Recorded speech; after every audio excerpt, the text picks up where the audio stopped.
The US currently has the most powerful military in the world. Not only is it ahead of its peers in terms of tech, but also in numbers. If the US Air Force was its own nation, it would have the second most powerful Air Force in the world, behind the US as a whole, but still more powerful than China or Russia. But statistics don't always matter in war, raising the question, could the full might of the US military be enough to invade China? Tackling the issue of invading China means taking a sober look at geography and logistics. Of all the militaries in the world, the United States is best suited for the task of moving large amounts of troops long distances. In fact, it's the only military in the world capable of doing so. This is a matter of necessity. The US has always been an ocean away from any potential conflict, and during the Cold War, the fate of Europe depended entirely on the US's ability to rapidly mobilize and move huge amounts of equipment and personnel across the Atlantic. The US's geography is both a blessing and a curse. In terms of defense, it's a blessing, the likes of which no other major power enjoys. The Atlantic and Pacific Oceans are vast buffers between America and any potential invader, and an invasion force is never more vulnerable than when it's in transit. This is the reason why the US operates the most powerful and flexible navy in the world, and why no power, or combination of powers, could successfully invade the United States. In our US versus the world video, we highlighted how even if the entire world worked together, it couldn't pull off an invasion of the American homeland. And the main reason was because of a lack of logistics. All of the world's tanks, troops, and fighter jets don't mean a thing if you can't get them across the ocean.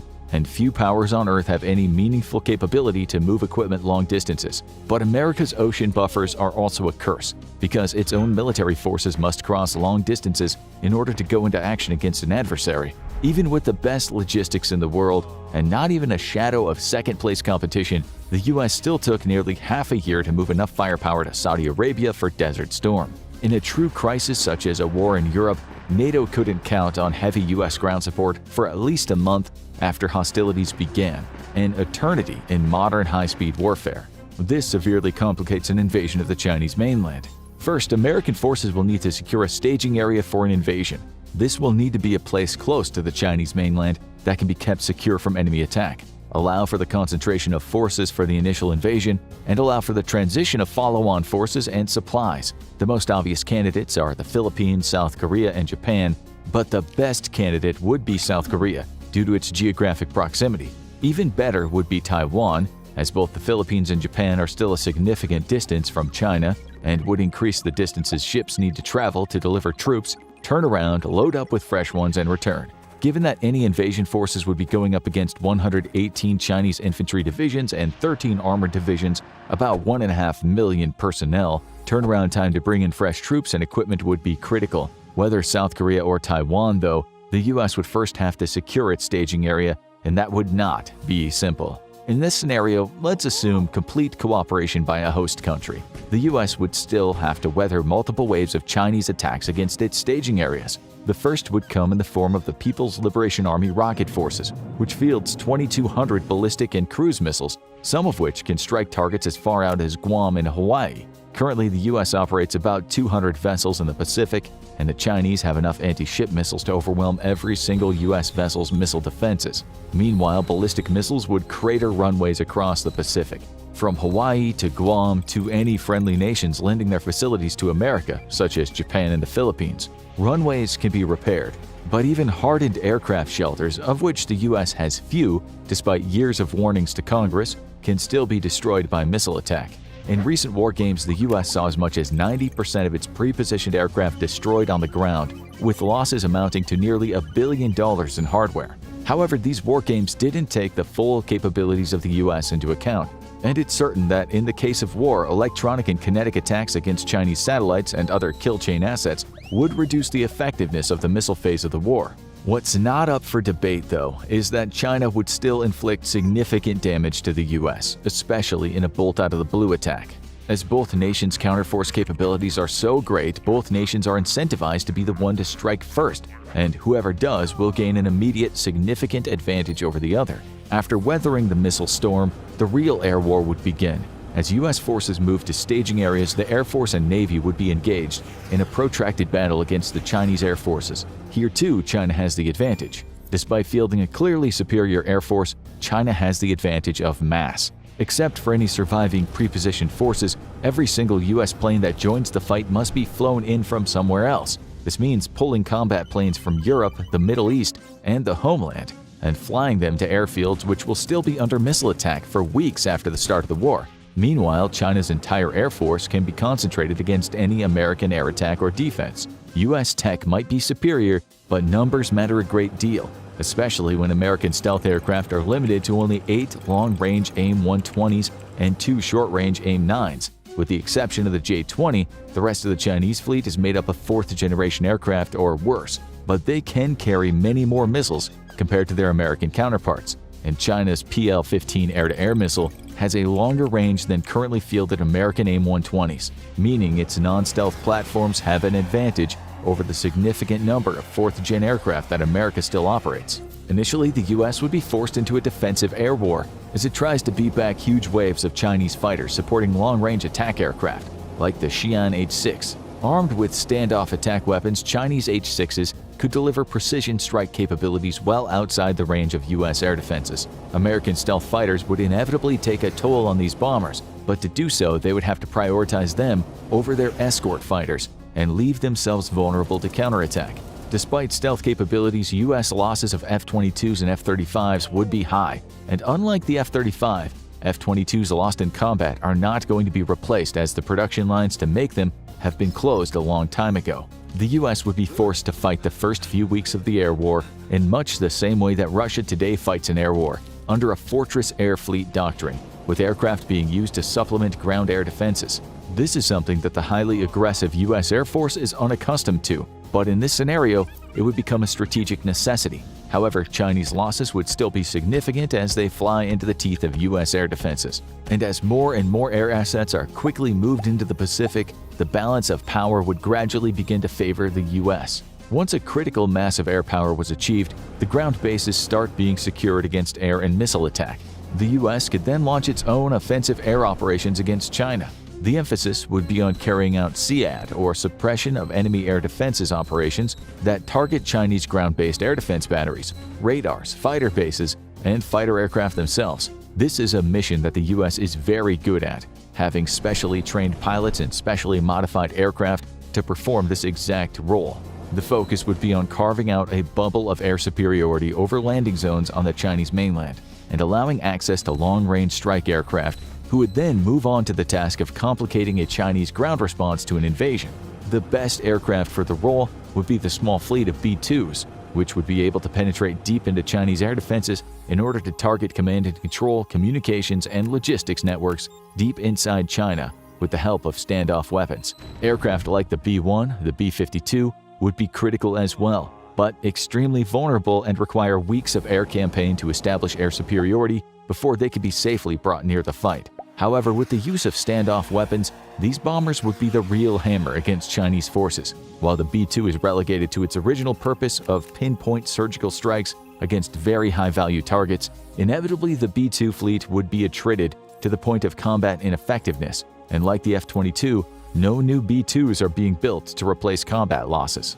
The Navy, meanwhile, would be tasked with sweeping the oceans clear of the People's Liberation Navy. Before a single ship could begin to deliver troops to Chinese shores, the Navy would need to destroy every single surface combat vessel and China's fleet of submarines, or at the very least, force them to remain in port. Even a single sub could wreak havoc on US amphibious assault ships, which is why it's lucky that Chinese subs are notoriously noisy and easy to track. The real star of the show would be the US's own submarine fleet, which is superior to China's and would wreak havoc on China's surface vessels.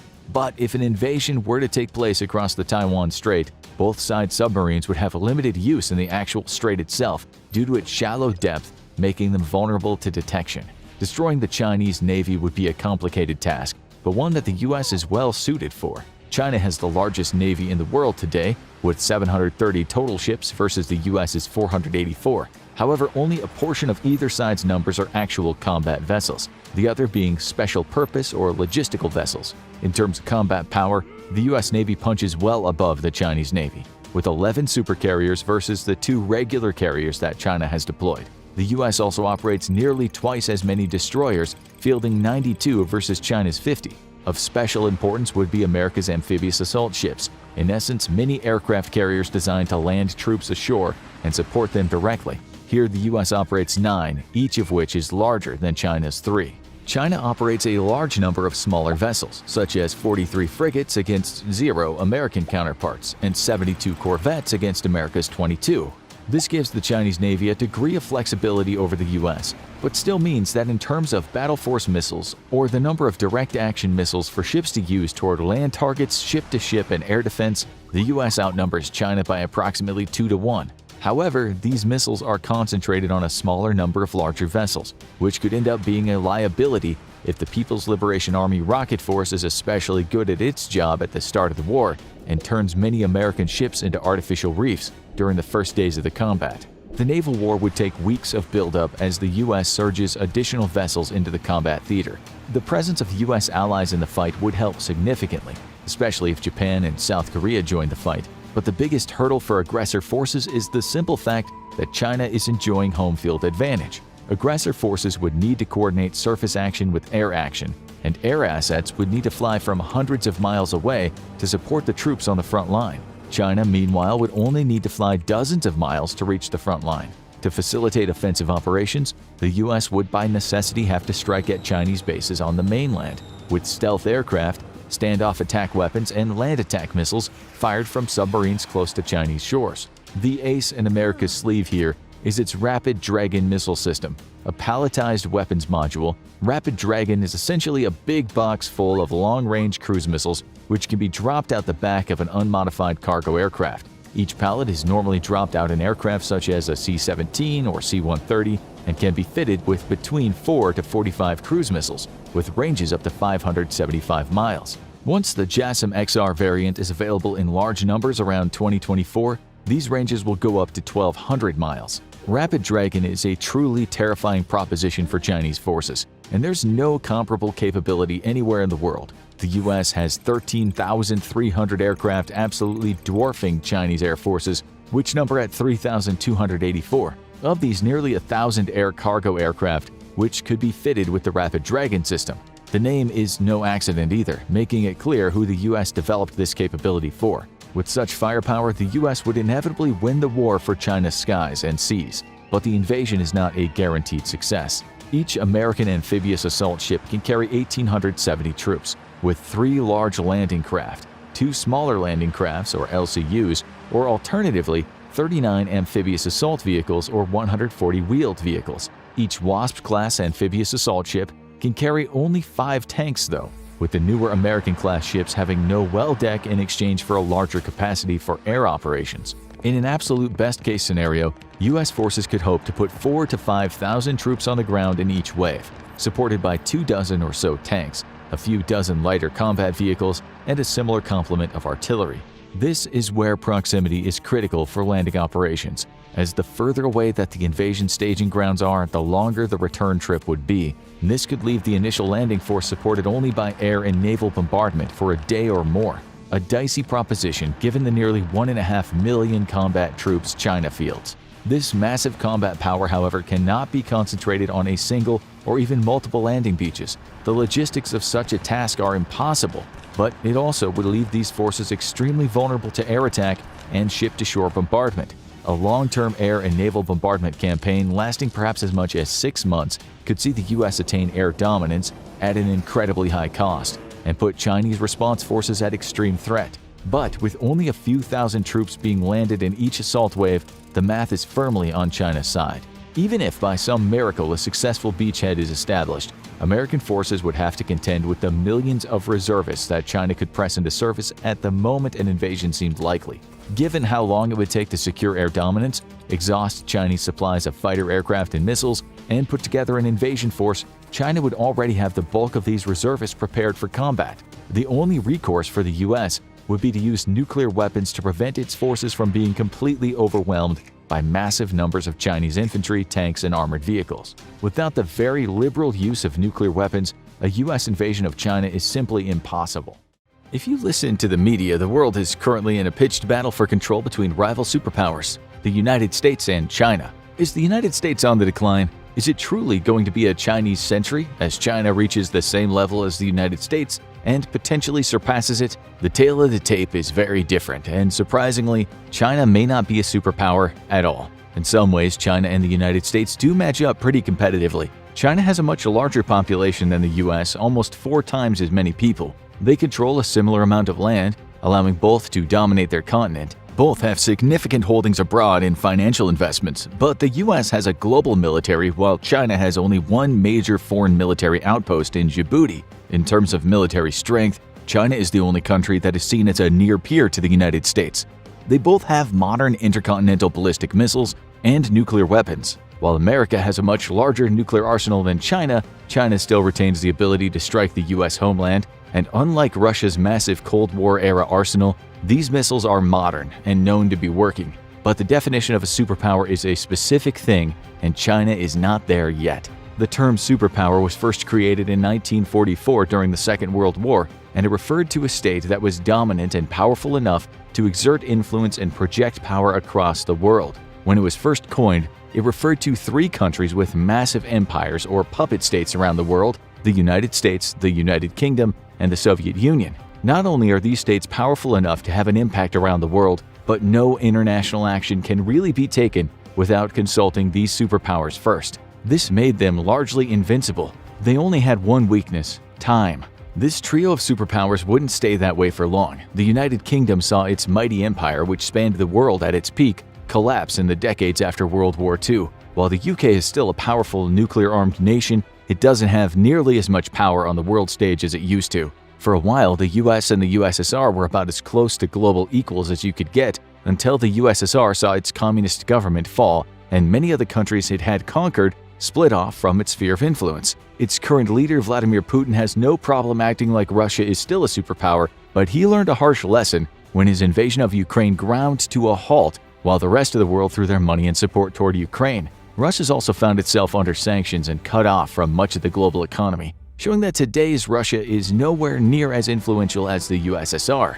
Then that leaves the United States standing alone, the world's superpower, right? Many have talked about the decline of the US on the world stage, with recent events not helping to inspire confidence that the state will remain the #1 spot. But is that actually impacting its global prestige and influence? Not really. After all, it's still a key member of NATO, a permanent member of the UN Security Council, and by far the largest economy in the world. Its military spending is the highest in the world, and its military is state-of-the-art and only getting stronger.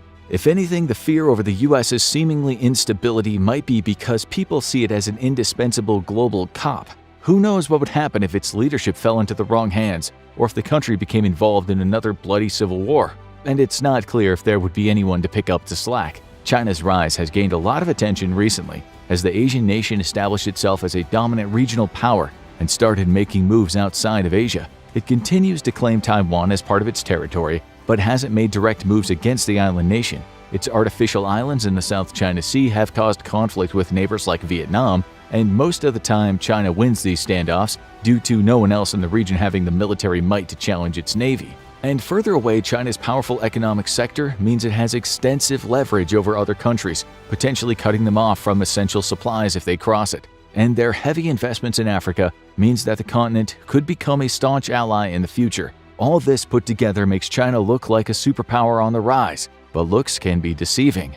During the early part of the 21st century, China's rise was the talk of the world, and they certainly acted like they were expanding fast. But since then, a lot of factors have converged to stop the country's rise in its tracks. The first and potentially biggest is a growing population time bomb. While China is still currently the largest country in the world by population, it's expected to lose that title as early as 2023 to India, largely due to China's very low birth rate. This is partially due to China's extended one-child policy, which lasted for decades and led to many couples having only one boy. That left China with a massive gender gap, and many young Chinese men were left without wives, nicknamed bare branches by the media. While the policy has since been rescinded, old habits die hard, and it's rare to see a Chinese family having many kids. As the population ages, that could cause long-term problems. It's not the only ticking time bomb for China's future. China's rise has largely been caused by its economic expansion, something that's become possible when the Chinese Communist Party ended its strict allegiance to Marxism and shifted to a state-run capitalist economy.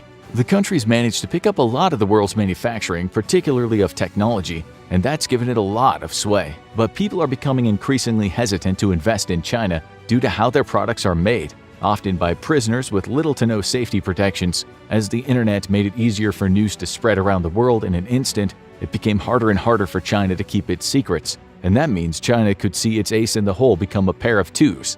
Many companies have moved their manufacturing efforts to other countries, with India, South Korea, Vietnam, and Taiwan all becoming major hubs in recent decades. This is particularly the case for Taiwan, which now controls the majority of the world's semiconductor production, and those little devices are the key to making just about every modern computerized device run. This may be a big part of the reason China is interested in conquering Taiwan, but unless it pulls it off in a hurry, odds are the rest of the world will rush to defend Taiwan. Which leads to the other big question: could China actually win such a war? China makes a big show of its military strength, frequently conducting war games off Taiwan and placing its ships in neutral waters. But it primarily projects military strength right now in one way: intimidation. Its ships are modern and powerful, but China's huge military hasn't been fully tested in combat in decades. As one of only a few nuclear powers in Asia, and the one with the largest arsenal, it is the biggest bully in the local playground. But is it the biggest bully in town? The answer is probably not, as the US largely outclasses it in military strength. China might be able to win most local conflicts, but if the US gets drawn into the fray, China's choices would likely be back off or threaten the use of nukes. And that paints a pretty clear picture of who the current superpower is. Of course, China's biggest challenges to its potential superpower status might come from within, not from its rivals. China has frequently been mentioned as a potential second superpower, but as the country modernizes, it might actually be less likely to be a superpower. That's because China's population is increasingly educated and politically active, and they realize that they live in a country where they haven't had any real say in how the government is run for over 70 years. In the past, protests against the CCP have been put down rather brutally, but the country hasn't seen anything like the massive protests against the COVID-19 lockdowns in its history. These organized protests have become too much even for the usually tough CCP, and that disease might be China's downfall. When COVID-19 first appeared on the scene and turned the world upside down, China acted fast, locking down its cities where the virus appeared and keeping them locked down until cases died down. But while in many countries a lockdown just meant restaurants were closed and there were lines outside of every grocery store, in China they locked down and meant it. It was illegal to leave your home in many places, with lockdowns extending for weeks and even months. The initial lockdowns were deemed a success, and when the virus returned, so did the lockdowns. Even 2.5 years into the pandemic, major cities were being locked down under the same stringent rules as 2020, and the people had enough. Currently, the Chinese Communist Party faces the stiffest challenge to its rule it's ever seen, with mass numbers of young protesters showing up, waving blank papers to represent the way the country is silencing them, and to ensure they can't be prosecuted for seditious slogans. The lockdowns have also caused a massive decrease in tourism and investment in China, as outsiders are hesitant to visit when they don't know when it could become impossible to leave for several months due to an outbreak. After all, staying in Shanghai Disneyland sounds like fun until you can't leave, and you're shuffled onto the on-site quarantine camp. Be careful what you wish for, kids. All this has made several past predictions look rather silly. For much of the 21st century, experts were arguing that China's rise was unstoppable and that the country might even surpass the US to become the world's largest economy and most powerful military. Even in the United States, military analysts observed China's dominance over the Indo-Pacific has led them to become a superpower. China certainly views itself as one in the way it projects its power in the region, but its only influence outside of its own sphere is only created through economic deals, and if those slow down, China will find itself confined to being a regional power in an area with a lot of fast-rising rivals. Is the high ride really over for China? As far back as 10 years ago, some analysts were saying they believed China would never become a superpower. They pointed to a lot of factors, including China's aging population and increasing dissatisfaction with their government, and they identified one other major problem. China's fast industrialization has left it one of the most polluted countries in the world, with several major cities having hazardous air quality. That could impact the quality of life for its residents as they get older, and combined with a low birth rate, could mean China would see a massive decrease in its working-age population within a few decades. Another factor is China's dependence on the global economy. While China has a strong economy based on manufacturing, it needs customers to keep that going, and countries are increasingly hesitant to do business in China.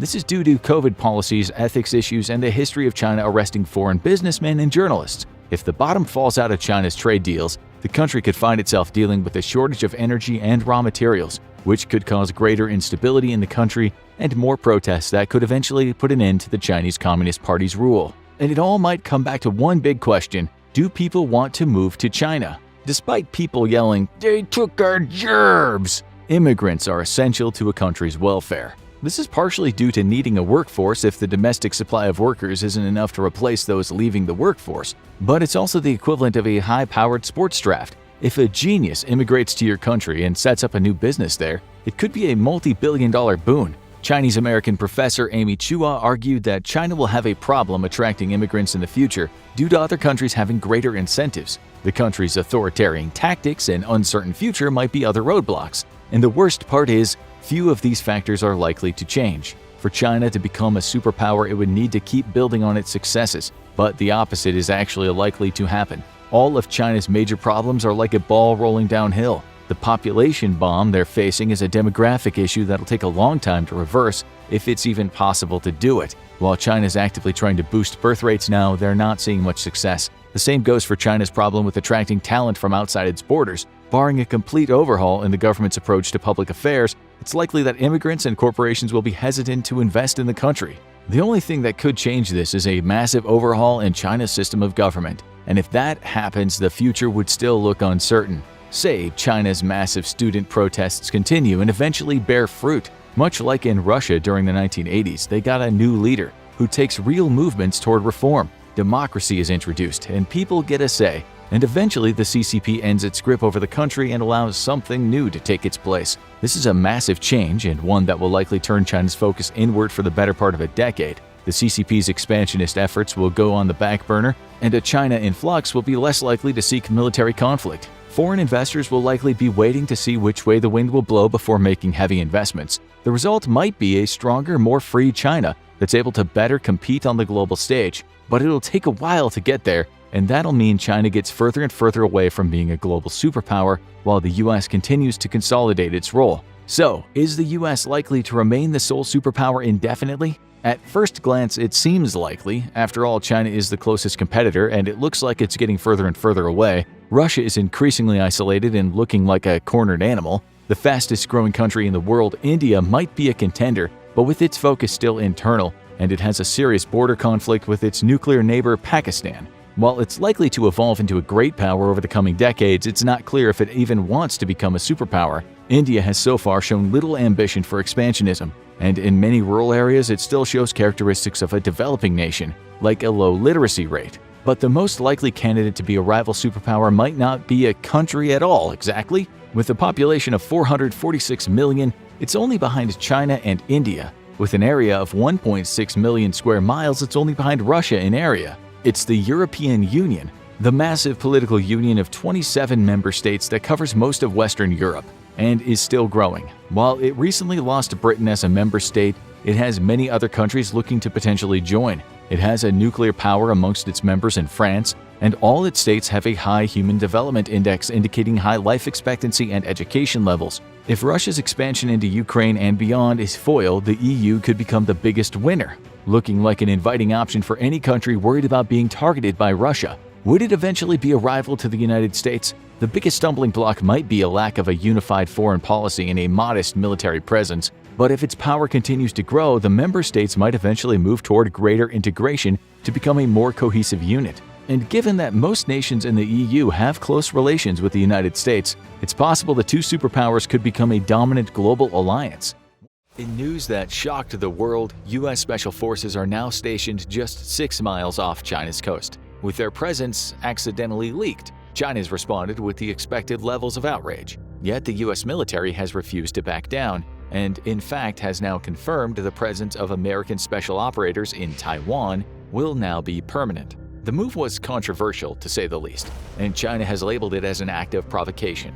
Yet it's not Taiwan that's threatening to invade China, but rather the other way around, and hence why members of the U.S. Army's Green Berets, along with other operators, will now be permanently stationed on at least 2 islands just off the Chinese coast. U.S. service members have visited Taiwan before, but this is the first time that America is putting boots on the ground permanently. and all under the invitation of Taiwan itself. Funding for a permanent presence was secured under the 2023 National Defense Authorization Act, and it's unknown just how many American soldiers now make Taiwan a part of their duty rotation. What we do know so far is that there are U.S. soldiers on at least 2 sites in Taiwan, the island of Penghu and the island of Kinmen, which is just 6 miles off China's coast. The Department of Defense has remained tight-lipped on the purpose of these special forces, though it did confirm that one of their goals is to help train Taiwan's own special and amphibious forces. Green Berets specialize in defending against enemy special forces, making them ideally suited to the task of preparing Taiwan for the inevitable insertion of Chinese special forces operators if a conflict ever sparks up in the region. A major focus of the Green Beret mission in Taiwan is preparing to counter China's special forces threat, as well as identify and neutralize infiltrators and sabotage agents. This is a major concern, given that Taiwan intelligence regularly discovers Chinese collaborators or infiltrators in the Taiwanese military, the general population, or even its government. For its part, China has launched an aggressive campaign of gray zone warfare against Taiwan in an effort to sway public opinion or help set the stage for an invasion. Chinese infiltrators stir up the Taiwanese population, with little success to date, but also gather detailed information on Taiwan's defenses. In case of a war, it's expected that the first phase of an invasion will include a massive sabotage campaign across the islands, all performed in an attempt to slow or hamstring Taiwan's initial response to Chinese incursions. Political and military leaders are also the target of Chinese special forces. Plans show that specialized kill teams will be sent to assassinate Taiwan's leadership as part of China's spearhead during its invasion of Taiwan. Here, the Green Berets are well suited for helping train Taiwan's forces, with Green Berets typically providing security for American VIPs during wartime scenarios. During Desert Storm, American General Norman Schwarzkopf, who oversaw the entire campaign, had his own security detail of Green Berets to thwart Iraqi attempts to assassinate him. Many in the U.S. military believe that a Chinese invasion of Taiwan is inevitable, and recent reports state that China will likely be fully prepared for such an invasion by 2027. The initial estimate was that China would capitalize on political turmoil after the 2024 American election to invade by 2025. But a massive corruption scandal amongst the People's Liberation Army Rocket Force seems to have significantly eroded Chinese President Xi Jinping's confidence in his military. The scandal has ensnared numerous senior PLARF and other military officials, including 2 now former commanders of the Rocket Force. It's also revealed that it's possible a number of Chinese missile silos had faulty doors that prevented their missiles from being fired, a revelation supported by the well-documented corruption and poor quality work of Chinese construction firms. The PLARF is the key to any invasion of Taiwan, as China's rocket force is tasked with neutralizing U.S. regional power. Via long-range ballistic missiles, China aims to shut down American airfields across the Pacific for long enough to successfully land on Taiwan. Long-range anti-ship missiles will target U.S. Navy surface action groups, with the specific goal of sinking American carriers. The PLARF's entire purpose is basically to enable China freedom of action in the Taiwan Strait by keeping U.S. naval and air forces at bay. But if this specialized force is incapable of doing its job, China stands little chance of successfully landing on Taiwan. China's corruption scandal may have bought the U.S. and Taiwan a few more years, but either way, America is taking the threat of a Chinese invasion more seriously than it ever has before in history. Many of the intelligence and military community agree that invasion is all but inevitable, and until now, America has retained a position of strategic ambiguity. However, in an effort to deter an invasion in the first place, American President Joe Biden publicly affirmed twice that he would defend Taiwan. White House press staff were quick to walk the comments back, creating even more ambiguity about the U.S.'s real intentions and inserting doubt into Chinese calculations. Though the presence of U.S. Special Forces so close to China leaves little room for interpretation. As America gears up for new weapon sales to Taiwan, it's likely that these operators aren't there just to train in countering China's own special forces and sabotage or infiltration attempts, but also to help train Taiwanese troops in new tools the U.S. has made available for purchase. Amongst these is the Black Hornet. These micro-drones have seen action in Ukraine, where Ukrainian special operators have utilized them to conduct covert surveillance against Russian forces. The small drones are perfect for local reconnaissance and include 3 cameras, one facing forward, one facing down, and one canted at a 45-degree angle from the nose. The powerful little drone is even strong enough to fly in harsh winds, despite its tiny size of 6 by 1 inches and a total weight of 18 grams. Its loiter time is around 20 to 25 minutes, which is the same amount of time it takes to recharge its battery. Therefore, with 2 drones, one can be ready for flight as soon as its partner returns from a mission. The drone even has night vision and infrared capability, perfect for recon at night. Very little has been publicly confirmed about the specific mission and training that America's Green Berets are undertaking in Taiwan, but their location on outlying islands is a strong hint of other aspects of their mission. The proximity to China's coast could hint at the preparation for Taiwan's own special forces to conduct counter-infiltrations into China itself in case of hostilities. Any invasion of Taiwan would take months to prepare for, as troops are moved to the coast and ships are assembled. This gives Taiwanese special forces an opportunity to conduct sabotage missions inside China itself in an effort to slow the invasion or delay it. Given that tidal conditions of the Strait of Taiwan itself are only favorable for an invasion at 2 different times of the year, a delay caused by sabotage could delay an invasion long enough to make it politically not viable. Using encrypted and jam-resistant communication links, special forces on these islands could direct long-range fires against Chinese vessels moving into the strait. This is a critical concern for China, and one that we know it's spent a lot of time worrying about. In case of war, U.S. Marines will be used to conduct amphibious landings on outlying islands across the strait and near China's coast. A structural reorganization of American Marines has now made them into a far more flexible and agile force, with the ability to deploy into outlying islands or seize them by force and turn them into anti-ship missile bases with the help of tools like HIMARS. America's goal in the Pacific is to present China with more complications than it can resolve, overwhelming its ability to defend itself and its invasion forces. These islands could also host mobile air defense systems to harass the Chinese Air Force as it attempts to seize air superiority over the strait and Taiwan itself. We've seen an example of how successful the aggressive use of air defenses can be in Ukraine, with the Navy deploying Patriot and NASAM air defenses just behind the front line. The surprise move resulted in a brutal ambush of Russian aircraft that scored approximately a dozen downed aircraft, including very high-value and expensive airborne alert and control aircraft well behind the front lines. U.S. Special Forces on Taiwan itself would be critical to America's response to Chinese aggression. They would not only help Taiwan defend itself from Chinese special forces, but also help coordinate action between Taiwan's military and America's own. Their knowledge of American weapon systems would prove invaluable as Taiwan purchases ever greater numbers of them, and their ability to relay precise targeting data on Chinese forces to American strike capabilities would be crucial for the rapid and accurate destruction of invading forces and their support equipment. All this doesn't come without significant risk, though. In any invasion of Taiwan, it would put the U.S. service members in the direct line of fire. Yet this was always going to be the case, as the war would predominantly play out between China's Navy and Air Force against America's own Navy and Air Force. The addition of ground combat troops could prove politically contentious for Americans, especially if the nation elects an isolationist president or one with Chinese sympathies. However, the present course being charted by America does not indicate this will be the case. For the first time in U.S.-Taiwan relations, the island democracy has become the beneficiary of America's foreign military finance program. This is not a loan or a weapons purchase, but rather direct military assistance provided throughout history to various nations such as Ukraine, Egypt, Afghanistan, and others. An $80 million transfer of weapons was meant to bolster Taiwan's defenses, with the added side effect of boosting the domestic economy by creating a need to replace those same supplies. For decades, the U.S. has maintained a strategy of ambiguity on the Taiwan matter and refused to officially recognize the country so as to not anger China.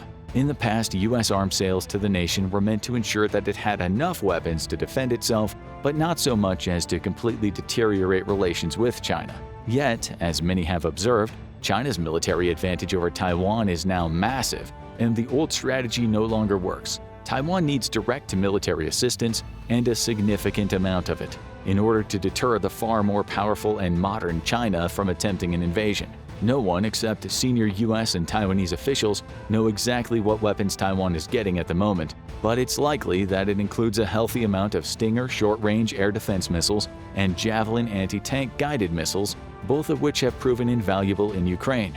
But that $80 million was only the start, and shortly after, Taiwan placed an order for an additional $500 million in new weapons on top of the aid package. The nation is also sending 2 battalions of troops to train in the US, the first time that's happened since the 1970s, and before the US switched official recognition from Taiwan to China. Taiwan is in dire need of restructuring when it comes to its military in the face of growing Chinese aggression, and the US's aim is to help with that. Its main battle tanks are mostly aging Cold War models donated or sold by the US, and unlikely to offer much resistance against China's more modern tanks. It also has a critical shortfall of missile systems for both air defense and to counter Chinese armored vehicles, a problem the US is attempting to fix with ongoing arms sales, but it's also being affected by the need to send these same weapons to Ukraine.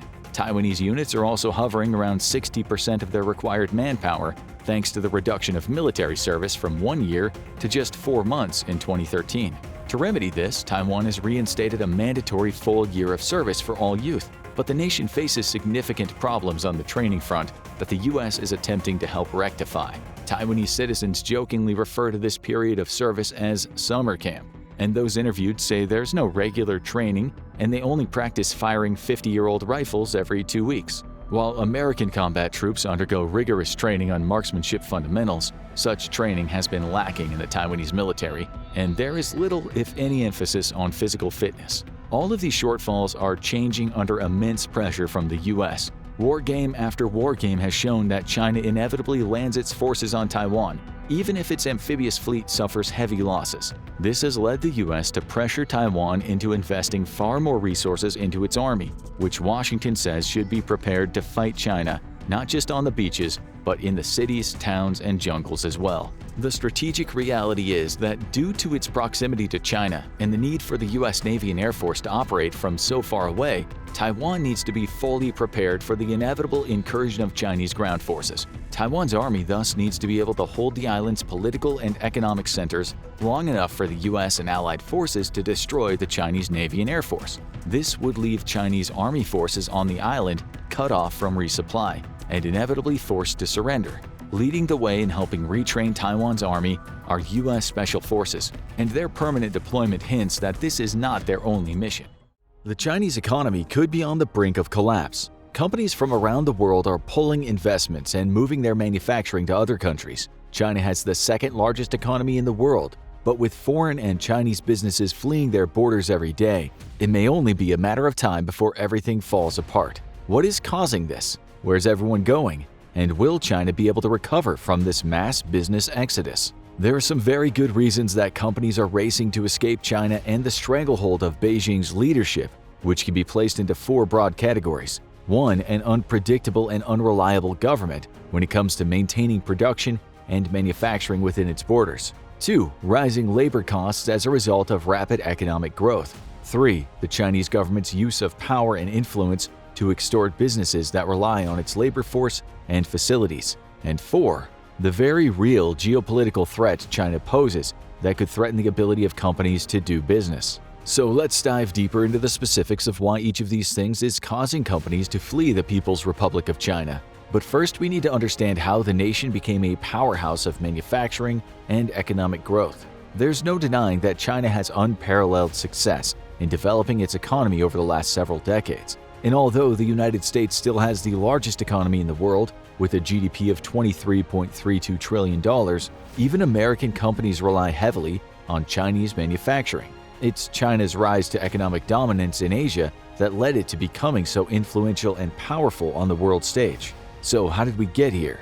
In 1949, the People's Republic of China, under the leadership of Mao Zedong and the Chinese Communist Party, was established. Soon after, the regime implemented the Great Leap Forward, which is viewed by many historians as one of the greatest human disasters of the 20th century. The thought behind the Great Leap Forward was that China could rapidly become industrialized, and China's peasant economy would become a workforce of modern, skilled laborers that could manufacture Chinese goods. The plan took a heavy toll on the Chinese population, though, and it's estimated between 10 and 40 million people died between 1959 and 1961 as a result of Mao Zedong's policies and a famine that swept through the nation. Then in 1976, after Mao died and Deng Xiaoping gained control of the country, a new series of reforms were implemented to jumpstart the Chinese economy. Rather than adhere to the strict rules of Mao's brand of communism, farmers and peasants were granted the right to farm their own land, which led to fewer food shortages and a healthier population. In 1979, Beijing decided to open up China to foreign investors. The United States and China re-established diplomatic ties that had been cut off when the Chinese Communist Party first took over and Mao isolated China from the rest of the world. Businesses in the US and around the world realized that the massive and cheap labor in China was a game changer, and money began to pour into the country. Now companies could manufacture their products for a fraction of the cost and make huge profits. It was at this point that the Chinese economy began to grow at a tremendous rate. 2 decades passed, and China continued to skyrocket. Then in 2001, China joined the World Trade Organization, and an explosion of new investments, businesses, and money flowed into the country. When the nation joined the WTO, it removed many barriers such as tariffs that had been holding back the spread of Chinese exports. This allowed Chinese goods to reach far and wide. The words "Made in China" were printed on consumer goods in practically every household. Just to put China's incredible economic growth into perspective, in 1978, Chinese exports stood at about $10 billion. This was less than 1% of total worldwide trade at the time. By 1985, China exported $25 billion worth of goods, and a little after 2 decades later, when China joined the WTO, China exported $4.3 trillion worth of products around the world. The Chinese GDP averaged a 9% growth almost every year during this time. This meant that the lives of hundreds of millions of Chinese citizens improved, and it has been reported by the World Bank that around 850 million people were lifted out of poverty during this time. It's even been predicted that China may be able to completely eliminate absolute poverty within the decade, which means every Chinese family should theoretically be able to have enough money to purchase basic necessities like food, shelter, safe drinking water, and education. However, in recent years, China's economic growth has actually slowed.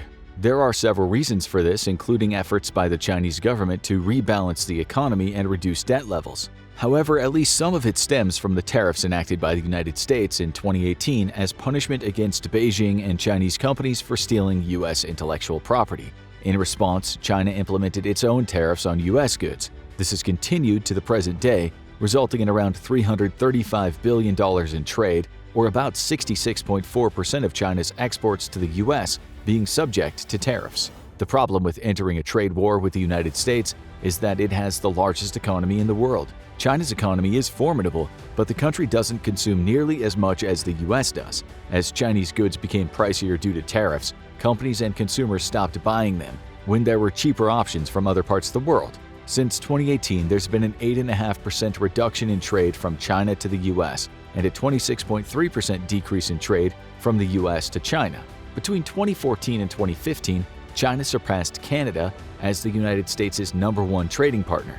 However, by 2019, both Canada and Mexico were conducting more trade with the U.S. as a result of the trade war. As of May 2023, the United States had carried out $68.7 billion worth of trade with Mexico, $67.6 billion with Canada, and $46.6 billion with China. This accounts for 15.9%, 15.7%, and 10.8% respectively of the total trade done with the U.S. China's been trying to shift away from being a predominantly manufacturing economy and move toward foreign investments and consumption-led growth. However, due to the trade war with the US, the pandemic, and a looming real estate crisis, the Chinese economy appears to be in rough shape, which is one of the reasons its growth has slowed dramatically. What all this means is that as more and more companies jump ship and look to manufacture their goods elsewhere, it could lead to drastic economic consequences for the People's Republic of China. So, let's now examine the specific reasons why China is seeing a mass exodus of foreign and local businesses from its borders, so we can then see the true impact this is having on the Chinese economy and people. Then we'll investigate where companies are moving their business and why, and you'll probably be surprised by which countries are gaining from China's loss. First, the reliability and unpredictability. In the past, foreign companies doing business in China were allowed to operate in the country under favorable laws that gave them access to the large, low-pay workforce and manufacturing facilities of the country with little interference from the government. This is no longer the case, and the decisions that are being made in Beijing are changing the status quo and making foreign investors very nervous. This is one of the reasons that many companies are leaving China for countries with governments that can be relied upon. China's handling of the COVID epidemic left a lot to be desired. The government enacted harsh lockdowns and had a zero-tolerance policy when an outbreak occurred. To be fair, the pandemic was a scary time, but rather than listening to what scientists, doctors, and experts at the World Health Organization recommended, China went rogue and kept their population locked inside while putting in place harsh consequences for anyone who was found to be breaking quarantine. This inevitably led to hundreds of thousands of people dying while trapped in their homes. What this meant for businesses operating in China was that their manufacturing centers remained shut down for much longer than other parts of the world. While the US, Europe, and many other countries returned to a new normal, the Chinese population was still in lockdown. This led to massive supply chain issues and delayed delivery of products. If nothing else, the pandemic showed that Beijing could not be trusted to listen to outside experts and that it would handle situations however it seemed fit. This was alarming for many companies who pleaded with the Chinese leadership to allow workers back into their factories. Then there's the government's new message of pushing China to become more self-reliant. For Chinese businesses and workers, this might seem like a smart move that will create more jobs and allow Chinese companies to thrive. However, for corporations who have sunk millions and even billions of dollars into Chinese manufacturing, this shift is cause for concern. There was no warning from the government that the business policies coming out of Beijing were going to swing toward a China-first stance. Obviously, all the talks of self-reliance have every foreign business working in the country nervous, as it is unlikely they will be able to compete with Chinese products that mimic their own and are less expensive. An example of just how unpredictable Beijing can be occurred this year when the government banned the use of memory chips made by US company Micron Technology, the largest memory chip manufacturer in the country. The Chinese government cited unspecified security flaws as the reason Chinese businesses and manufacturers could no longer use the chips. The problem for many companies who operate in China is that if one day Beijing is banning US memory chips, who's to say that tomorrow other products made outside of China won't be banned? This could lead to massive markups in components, as everything would need to be sourced from companies in China. Plus, this also runs the risk of products being made in China having quality problems and security flaws all their own. One survey found 1 out of every 10 European companies doing business in China are looking to move elsewhere, with an additional 20% having decided to delay or shift investments to places outside of China. In the aerospace industry alone, around 25% of companies say they will no longer invest in China. Foreign businesses have halted billions of dollars in investments while they wait for greater clarity from Beijing about laws and practices moving forward. In 2023, China passed a series of laws geared toward data security and anti-spying measures that would directly impact companies working within its borders. However, the implementation of these laws and what they would entail were kept a secret, leading to many firms becoming hesitant to continue doing business with a government that might be able to seize their digital information and technology in the future. Beijing has declared that the economy, food, energy, and politics all fall under the category of national security, which means that at any point in time, Chinese leadership could interfere with these sectors. This basically means that any company that falls under one of these classifications, which is pretty much all of them, could run into problems with the Chinese government. The unpredictability of Beijing is making doing business in China riskier, which is causing many companies to reconsider their investments in the nation and move their operations to other parts of the world. Then, there's the huge rise in labor costs. Doing business in China made sense for companies when they had access to cheap labor, few regulations, and a large pool of talent to pull from. However, as China has developed to the second largest economy in the world, a major shift to workforce accessibility has occurred. When China first joined the World Trade Organization, the average worker's wage was approximately 9,333 yuan a year, or 1,127 US dollars. This was about 30 times lower than the average US worker, who was making around $30,846, and these extremely low wages were incredibly enticing to businesses that were looking for ways to cut costs. It was clear that most companies who began offshoring to China cared very little about the egregious human rights abuses and child labor that was being used to manufacture their products if it meant an increase in profits. However, as more and more companies began outsourcing to China, the demand for skilled laborers went up. This, along with an influx of foreign cash into the country, led to higher wages. By 2011, Chinese workers were being paid an annual wage of around 41,799 yuan, or $6,120. In just over a decade, the average pay became 5 times higher than it had previously been. During that same time frame, the average American worker was making around $40,000, which was still much more than their Chinese counterparts, but the gap was narrowing, going from an American worker being paid 30 times as much to being paid 6.5 times as much. In 2021, Beijing's National Bureau of Statistics reported the average worker earned 105,000 yuan a year, the equivalent of $16,153. In the US, American workers are making 58,120 a year. This is only around 3.5 times as high as Chinese laborers, meaning the pay gap is continuing to shrink for now.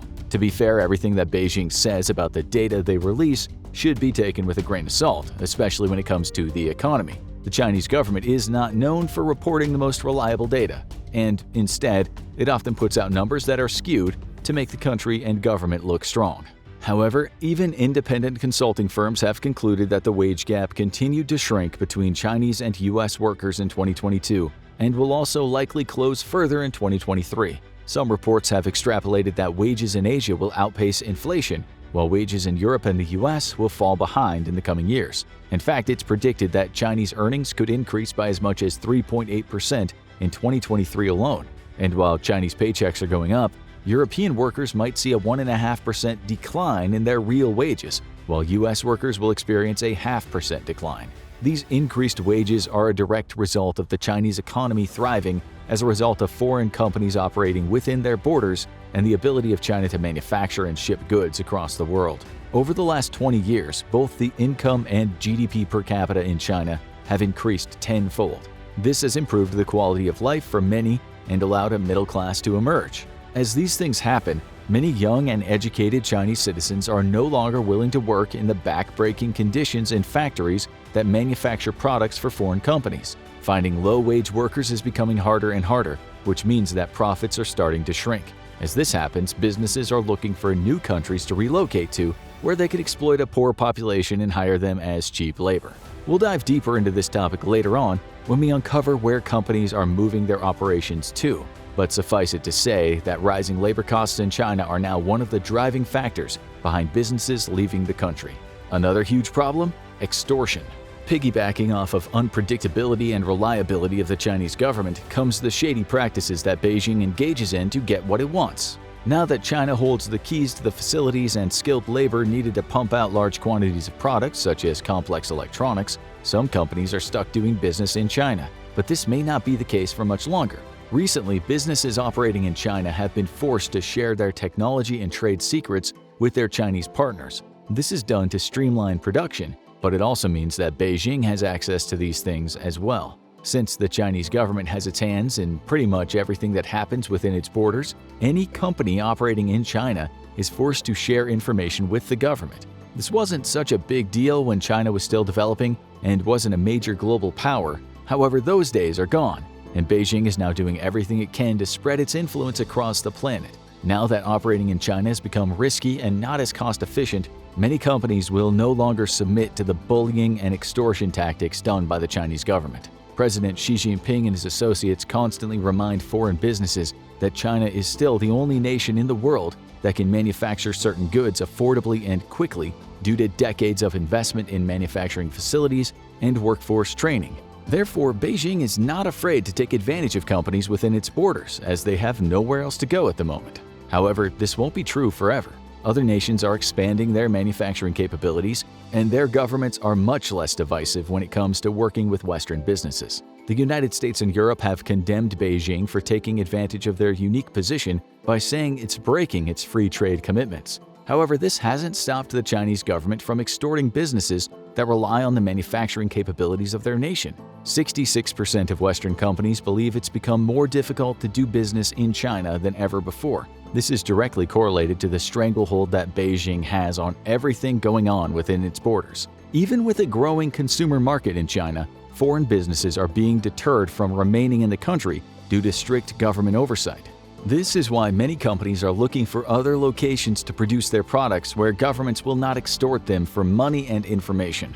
But one of the biggest issues facing China's economy has nothing to do with manufacturing. It's because China has become too big of a geopolitical threat. It should come as no surprise that companies are very wary of conducting business in a country that is constantly threatening to invade a neighboring territory. And as Beijing continues to use gray zone tactics and endanger the sovereignty of Taiwan, businesses are looking for ways to move their manufacturing out of China to mitigate any disruptions to their supply chains if a worst-case scenario should develop.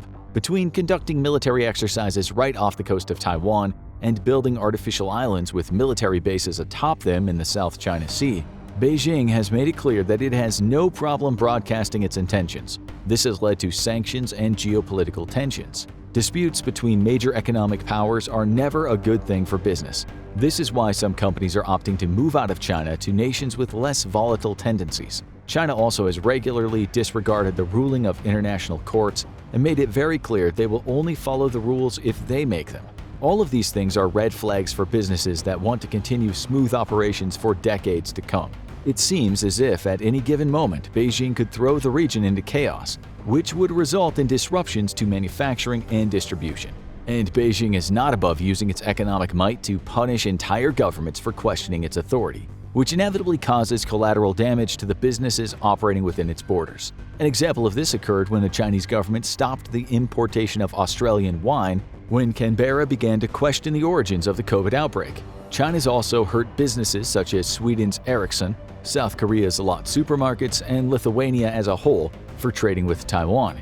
It's clear Beijing has no problem punishing foreign businesses when their governments do something they don't like. This is a major problem, especially for companies operating within Chinese borders. So now that we know why companies are leaving China, what does it mean for the People's Republic? Manufacturing goods in China was once cheap, reliable, and enticing for many businesses. But this is no longer the case because the government in Beijing and the growing middle class. However, without an influx of foreign investments and companies operating in China, the nation could be headed for economic turmoil. For every action that China's taken, there has been a reaction by the United States and other Western nations. For example, the stealing of American data and information led to tariffs.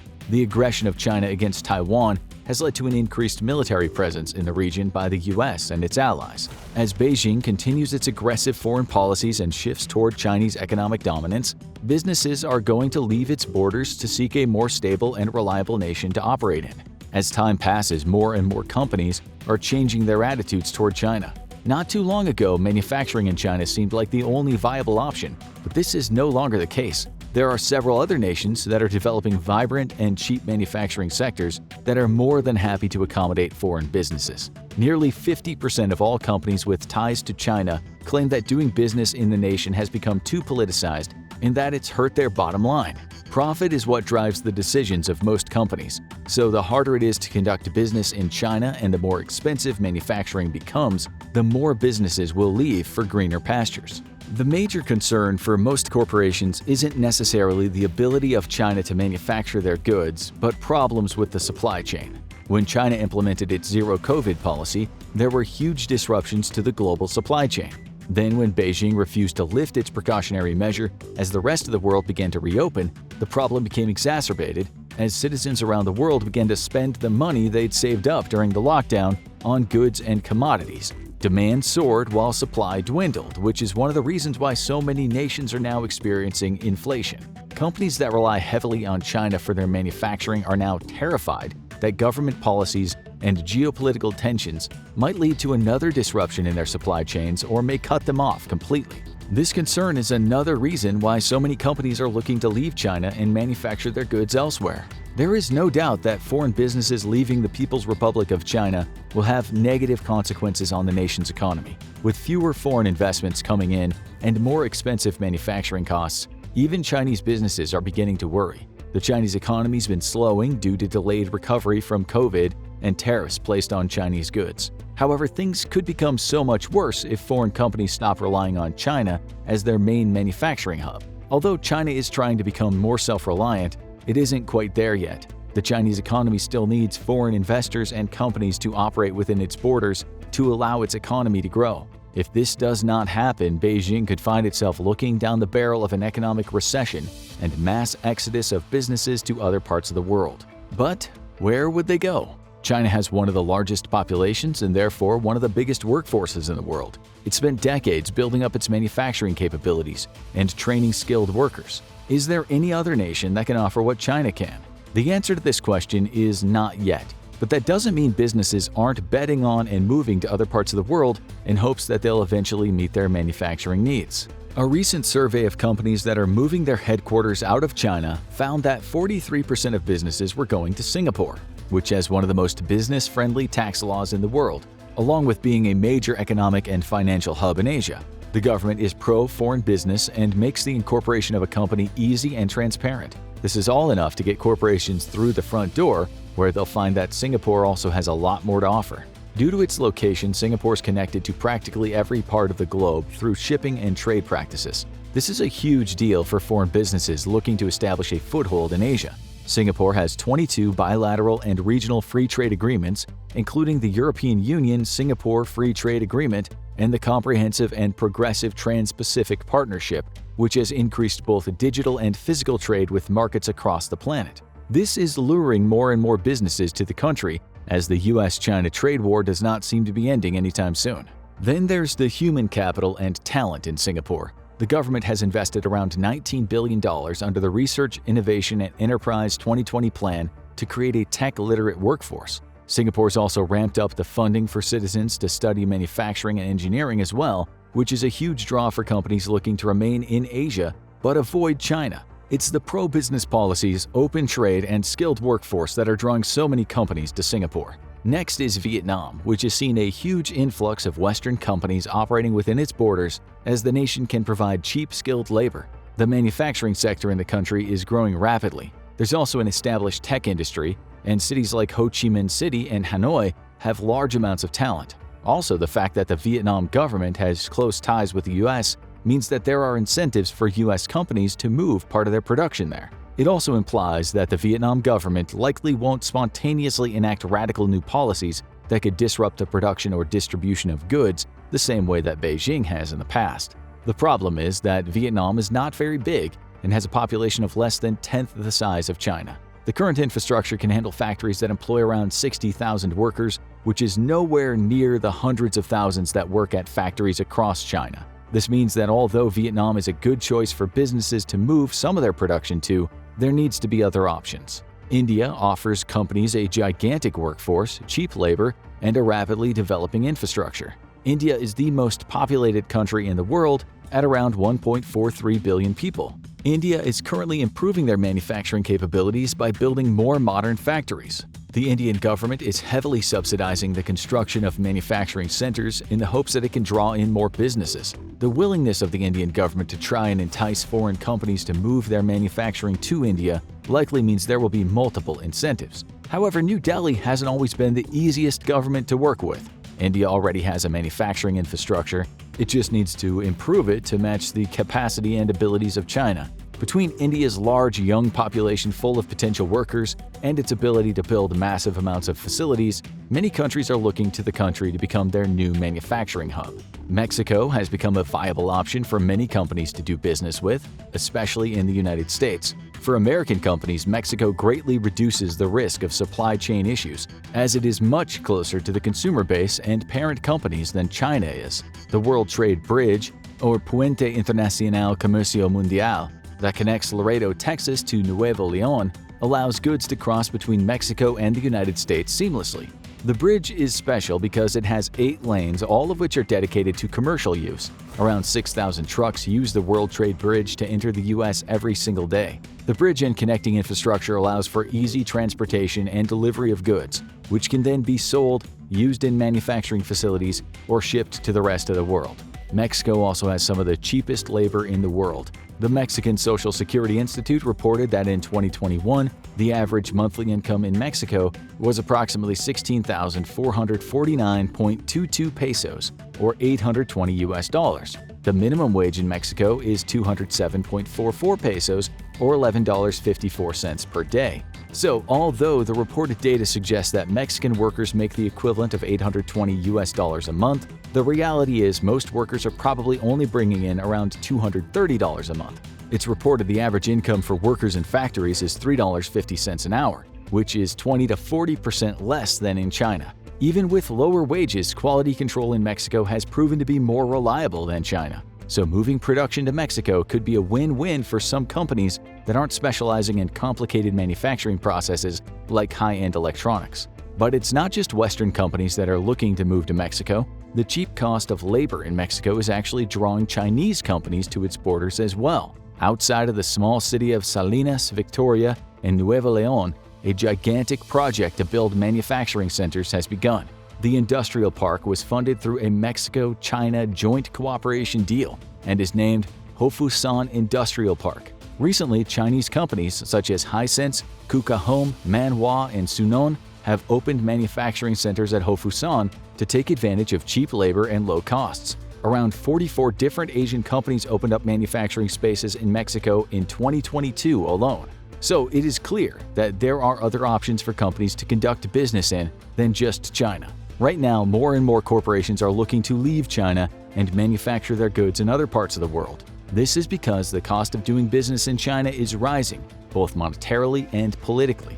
Supply chains are being threatened, and companies operating within the People's Republic are being taken advantage of by Beijing. Many have had enough and see staying in China is too much of a risk. 2027. That's the date predicted by many senior American defense officials for a war with China. The conflict is seen by many as inevitable, and the U.S. has been preparing for its eventuality since President Obama announced the U.S.'s pivot to the Pacific during his second term. Since then, the majority of U.S. naval power has been either repositioned to the Pacific or within easy reach of it, and the U.S. Air Force remains ready to rapidly deploy across an ever-expanding network of bases in the region from which to take the war to China directly. At the heart of the conflict is Taiwan, which could prove to be the most important nation of the 21st century. The island nation is smaller than California, but ranks 21st in GDP worldwide. It's a flourishing democracy situated just 80 miles from one of the most hostile states to global democracies anywhere in the world, and one with the power to challenge Taiwan and anyone who tries to defend it. But the fate of Taiwan isn't just a clash of deals between authoritarianism and democracy, though that too is increasingly important. Since the mid-2010s, the world has been steadily pivoting toward an increasing autocratic bent, thanks to the influence of Russia and China. Both powers who know that the continued survival of their autocratic ruling leaders depends entirely on them recreating the post-World War II liberal world order led by the United States, but with them at the helm.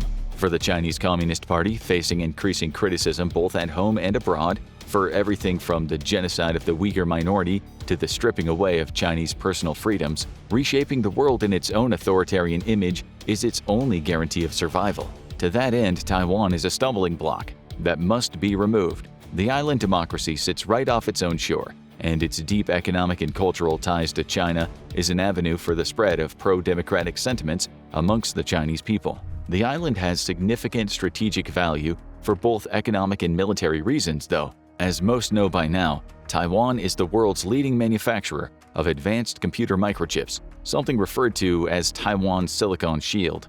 After the United States began seeking ways to produce chips abroad more cheaply in the latter part of the Cold War and ended most of its domestic production, Taiwan saw an opportunity, and today the nation produces most of the world's microchips and nearly all of the most advanced chips. These chips are as important to modern economies as the trade of spices once was to the global powers in the past ages. It's not just extremely lucrative, but a modern technological economy literally depends on them. Without access to Taiwan's advanced microchips, a nation's economy would be severely impacted. One only need to look to Russia for the effects. The nation has only two companies capable of mass-producing processors, MCST and Baikal Electronics. Both companies worked closely with Taiwan's semiconductor manufacturing company, producing 28 and more modern 16-nanometer chips, though the 16-nanometer chips never hit mass production.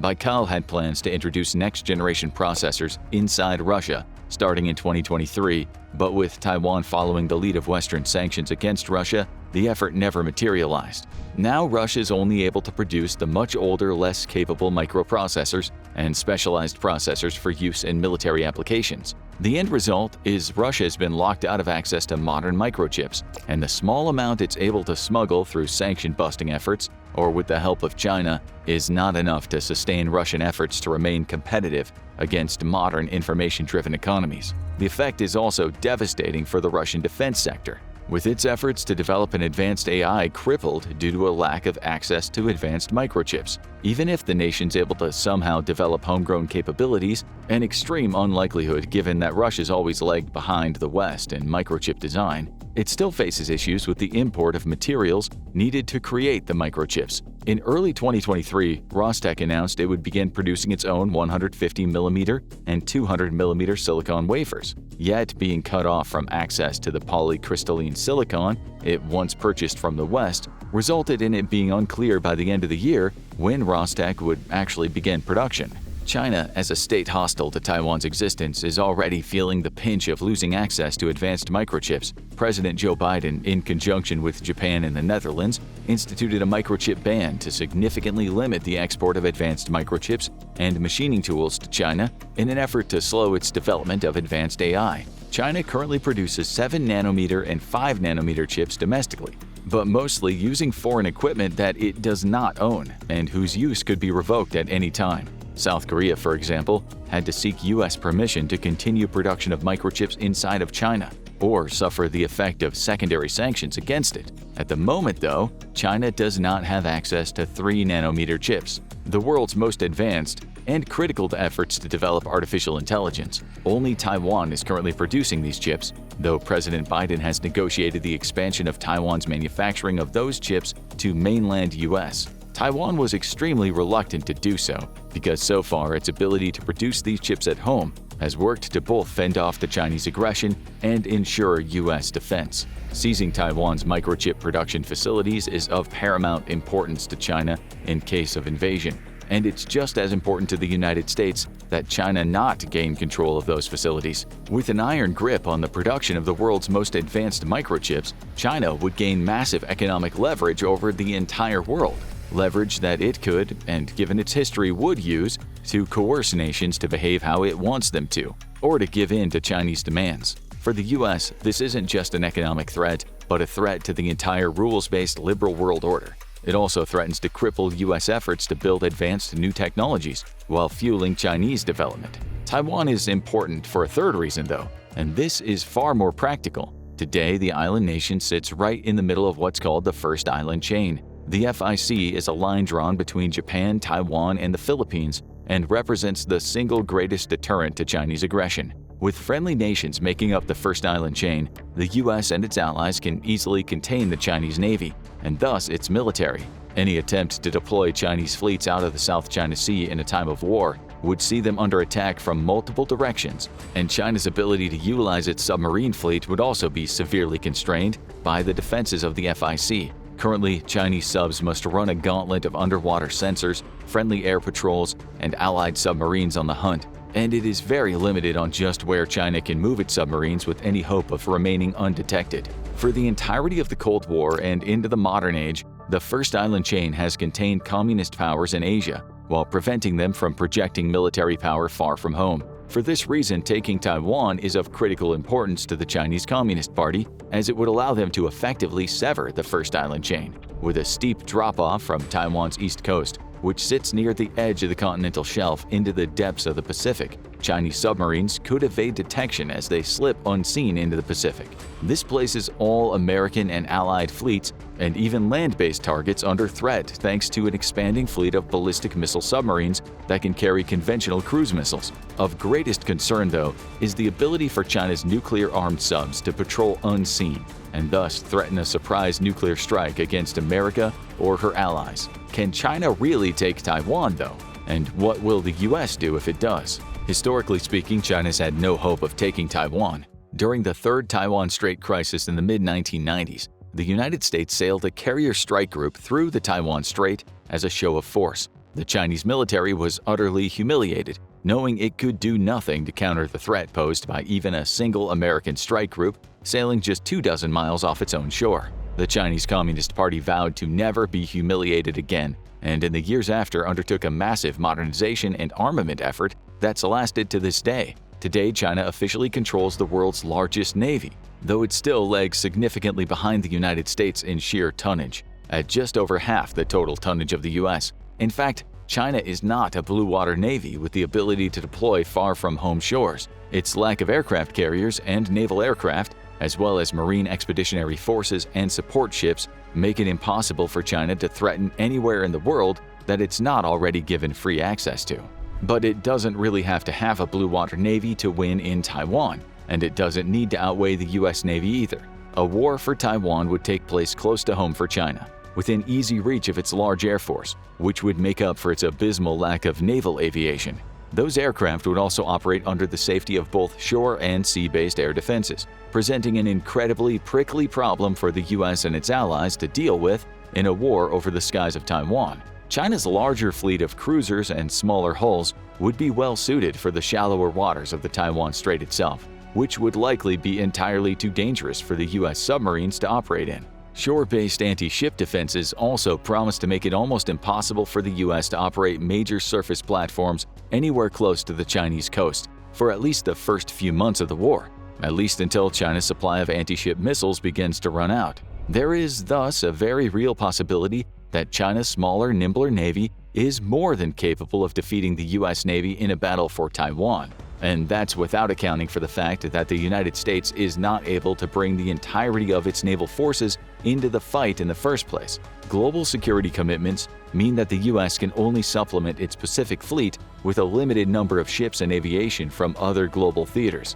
A lapse in US presence in the Middle East, for example, could encourage Iran to take action against Saudi Arabia or even Israel, potentially leading to a global crisis. The one area other than naval aviation that China's been lacking in for a successful invasion of Taiwan, though, is its amphibious assault capabilities. China has 72 older landing ships currently in service, along with 8 amphibious transport docks and 3 landing helicopter dock ships. It's expanding its fleet of amphibious assault ships with new modern designs, and by 2027 it's estimated to at last have the capacity to move large enough amounts of men, equipment, and supplies for a successful landing in Taiwan. A successful landing does not guarantee victory, but it does allow China to begin to seize airfields and ports that can then be used to grow its foothold on the island. China's rapid expansion of its military has put a ticking clock on the invasion of Taiwan, and many see it as an alarm clock and not a possibility. Taiwan is a silent humiliation for the CCP, which claims to be a global superpower and yet is unable to annex a breakaway island nation right off its own shore. With a population bomb already exploding and a massive decline down to 900 million expected, with subsequent economic fallout, China's ability to take Taiwan comes with an expiration date, and so does the CCP itself if it fails to resolve the Taiwan question. Currently, the United States is confident that it and its allies can defend Taiwan. But what if they fail? Already, America's insulating itself against the possibility of a fall of Taiwan. President Biden's negotiation to move 3-nanometer chip manufacturing to the U.S. ensures that America will continue to produce advanced microchips even if Taiwanese facilities are seized by the CCP or destroyed in the fighting. Further, President Biden has invested considerably into domestic efforts to produce microchips and the rare earth minerals that China currently has a stranglehold on in the global economy. This is making America resilient versus the effects of both war with China and a failure to defend Taiwan. The second biggest issue for the US in a post-successful invasion of Taiwan is the matter of containment of Chinese forces. With the first island chain broken, the Chinese Navy would largely be free to project Chinese power globally and would significantly complicate future wars against China.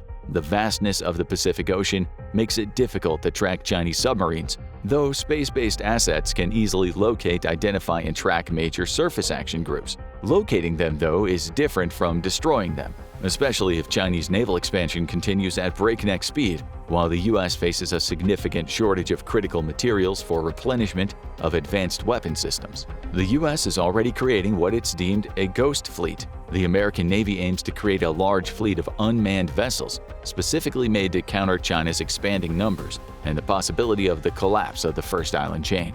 As of the making of this video, 2 unmanned ships are currently undergoing trials in the Pacific alongside manned ships, and the goal is to expand the Ghost fleet to 100 or more vessels. These ships will do everything from anti-submarine warfare, reconnaissance, and even serve as mobile batteries full of missiles to supplement manned ships. The second island chain serves as a fallback position from which to contain the Chinese Navy. The chain stretches from Japan's Bonin Islands down to Guam and western New Guinea. In the event of a Chinese victory in Taiwan, the United States, Japan, the Philippines, and Australia would look to bolster the defenses and resiliency of the second island chain. It's likely that an additional defensive chain currently proposed would be adopted, this time stretching from Lakshadweep to Diego Garcia and toward the Persian Gulf, from which Chinese oil trade could be threatened. The U.S. is already building a strong relationship with India, and this relationship will be strengthened further if Taiwan falls. While the U.S. and India have never been particularly close,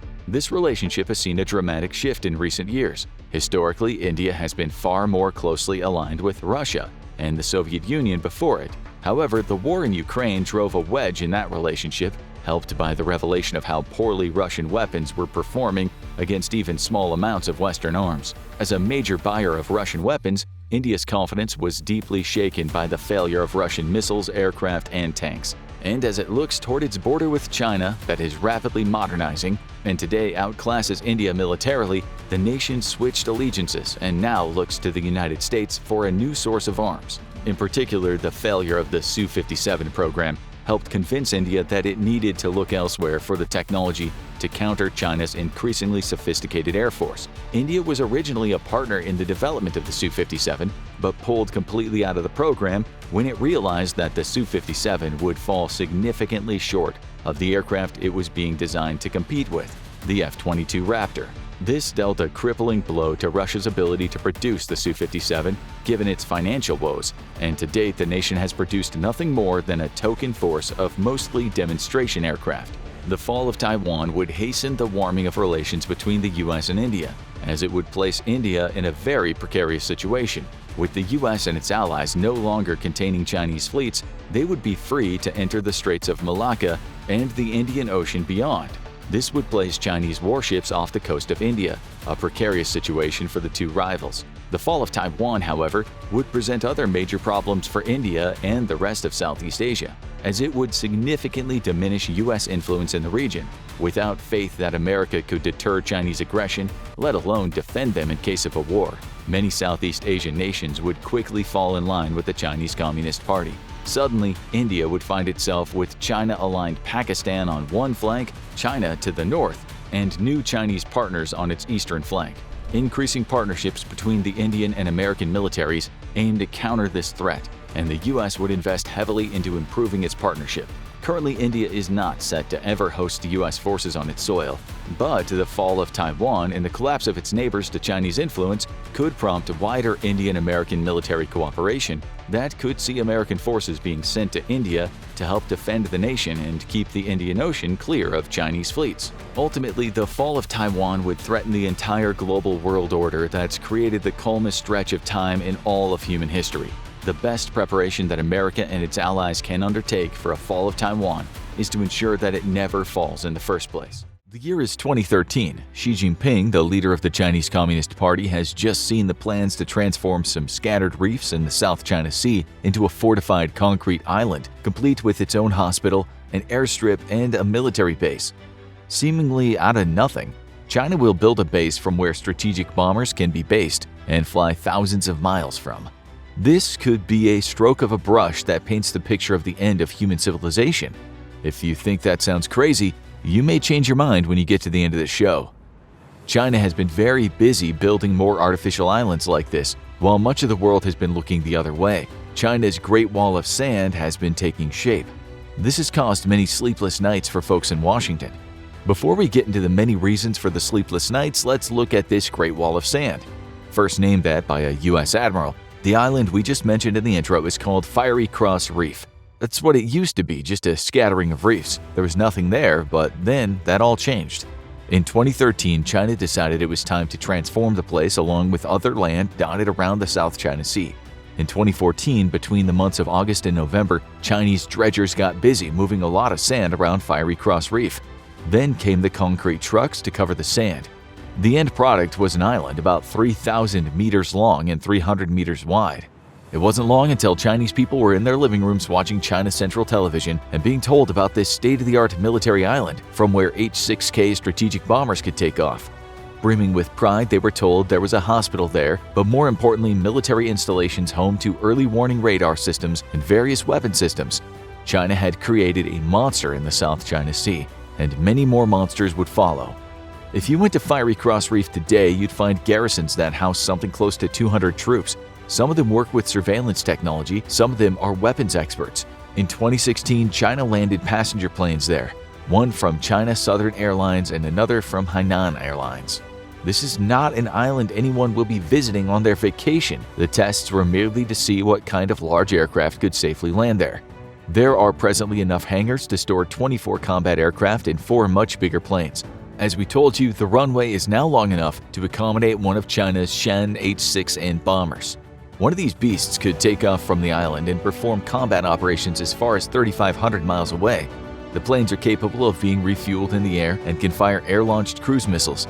The CIA has been watching the development of these planes for decades because of their nuclear weapon-carrying potential. In 2019, the CIA heard that the newest rendition of the H-6N could carry the mother of all bombs. This is the most powerful non-nuclear bomb in the world. That might be worrying for the US, but it's just as worrying for other countries that are close to the island. This Great Wall of Sand that China has been building includes islands and areas that are disputed. In the Spratly Islands, China, Vietnam, Taiwan, Philippines, Malaysia, and Brunei all lay claim to some of the land. Just about every single bit of land has 2 or more countries saying it belongs to them. It's a rather contested part of the world, so when China started building artificial islands on top of reefs and sticking military installations there, other countries didn't exactly look the other way. China's been making hay while its economy shines, creating these islands out of virtually nothing and then bringing in anti-aircraft weapons and anti-missile systems plus all kinds of surveillance tech. China is militarizing the sea, which you'll soon understand is not A-OK with the USA. The Philippines wasn't happy when China started to reclaim a place called Mischief Reef. Again, China sent in dredgers to suck up the sand and build a base, and then it concreted the base. What has been a series of reefs was suddenly home to a harbor and a runway. If you look closely, you can see anti-aircraft weapons and missile defense systems. The island also hosts soldiers and barracks and has an 8,900 feet long runway. Then there's China's disagreement with Taiwan over the Itueba Island, which is also part of the Spratly Islands. Satellite photographs show that right now there are armed soldiers there. A runway also has been built, along with radars and missile sites. But guess what? They aren't Chinese soldiers, they're Taiwanese soldiers. Those are Taiwanese weapons. As you know, China thinks Taiwan is part of it, but the Taiwanese would beg to differ. The Taiwanese people will tell you with a proud heart that they definitely ain't part of China. China calls Itueba Taiping. But get this, the Philippines and Vietnam also claim this island to be part of their country. One of the reasons is that the island lies not far from the fisheries and shipping lanes. There's oil and natural gas nearby, so there's an economic consideration too when arguing over these islands. It's not just about projecting military power. But perhaps more importantly, the islands are close to trading routes for the US said to be worth hundreds of billions of dollars to the American people. China has decided to reclaim many of the islands, so it's not surprising that Taiwan, a US ally, has stuck soldiers and weapons on Itueba. The fight over these places has gone on for decades, sometimes involving bloodshed. But it was really only in 2013 that China started transforming them into strategically useful military installations. The New York Times wrote not too long ago, despite claims of ancient historical links, Chinese officials in the first half of the 20th century were barely aware of the shoals and cays that make up the Spratlys until France annexed 6 of them, including Itueba. China is well aware of them now. These days, the islands are of utmost importance, and this has started to set off alarm bells for the Pentagon, not just around Asia. Take, for example, a place called Woody Island, the largest of the Paracel Islands, also in the South China Sea. Like the other islands, this place was not very significant in the past. It was just a bit of wild area that China, Vietnam, and Taiwan all thought was their own. Since 1956, China has claimed that they own the island. Nonetheless, the mega construction didn't start there until fairly recently. The island now has a large airstrip, military barracks, and weapon systems. It even has a bank. About 1,500 Chinese folks live there at any given time. The place has 2 or 3 artificial harbors where very large ships can dock. These ships could carry massive amounts of cargo, meaning that resupplying the island with weapons and supplies is easy. The runway can be used by bombers and every fourth-generation fighter plane China has. As you probably know, China has many highly advanced fighter planes these days. The stockpile keeps getting bigger and China keeps building runways for them. The US has been watching from a distance as the number of weapons increases. The New York Times wrote in 2016, China had put an HQ-9 surface-to-air missile system on the island. Soon after, it reported that Shenyang J-11BH fighter aircraft were seen there. It goes without saying that what China does on such islands is not always open for global and public consumption, which is why the US has for years been surveilling the area as much as has been possible. Woody Island serves as an HQ for China in this area and gives the country considerable strategic power in the region. Vietnam is a country only too aware of this as it's close by. China has started sending passenger planes to the island and folks have been vacationing there or even getting married there. But experts say this is only about China trying to make the place look less like a militaristic joint that it is. Also, by turning it into an economic zone, it becomes harder for anyone to kick China out. Anyone would think China was preparing for war, but let's remember, China is like any other country in the world. Its main goal is to survive. It wants to maintain its power and sovereignty, and to do that, it needs those trade routes. Having power in this area means also having access to oil and gas, which China needs to have for its economy to remain stable. The US, meanwhile, arguably wouldn't be too upset if China's economy failed, even if the two nations do so much trade together. We'll come back to power politics soon. We very much doubt China would launch any attacks from these islands without a very big reason, but it sure wants to remain a force to be reckoned with in the area, as do some other Asian countries who have rightly accused China of breaking international law when it comes to creating those islands. The Philippines actually took China to court for breaking the rules, and it won. This was about fishing and food security in the Philippines, not really military stuff, although the Philippines, it must be said, is allied with the US. It also allied with China, which is why some pundits say it plays both sides. The Philippines asked the Obama administration for help over China's occupation of the Scarborough Shoal, but no help came, even though US officials condemned China's actions. Critics have said the US verbally admonishing China was not enough. Action needed to be taken against China. Not long after, the leaders of the Philippines turned away from the warm embrace of the US and went for drinks and cigars in China's backyard. Agreements were made between the two nations, China came out smiling, and the Philippines was told Chinese investments were coming its way. China has yet to build military infrastructure on the Scarborough Shoal, though. As the shoal is located only about 217 miles from the capital, Manila, China knows better than to put weapons there. But it's just good to have access to the area. Shipping lanes are like roads paved with gold. But more importantly, if China were to have a conflict with, say, the superpower of the world, having control of these shipping lanes would be absolutely crucial. Most Asian countries don't want to upset the economic behemoth of China, or at least a good number of Asian countries don't. That's because they're also survival machines. They're doing what they think is best for them. It should also be said that when it comes to disputes, China has a lot of sway within what's called the Association of Southeast Asian Nations, or ASEAN. China often throws its weight around, but that's hardly surprising. The US also wants to protect its shipping lanes in the region, so this is a turf war that in the very worst-case scenario could trigger a real war. Every country involved is just looking after its own interests, but China is being blamed, rightly blamed, for wanting a bit too much.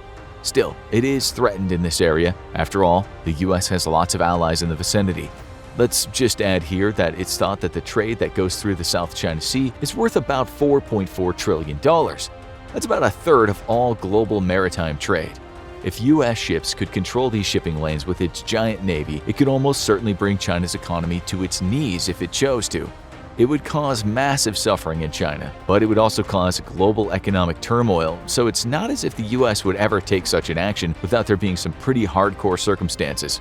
And we'll talk more about that soon. Chinese troops and their allies are amassing an invasion force along the southern border of the US. Their numbers are filled with soldiers from Brazil, Venezuela, Bolivia, and other Latin American countries. Over the last several years, the US let Latin America slip through its fingers and into the wide-open arms of China. Now they're paying dearly for it. Every country south of the US border is now an ally of China, and the US may not make it through the coming conflict.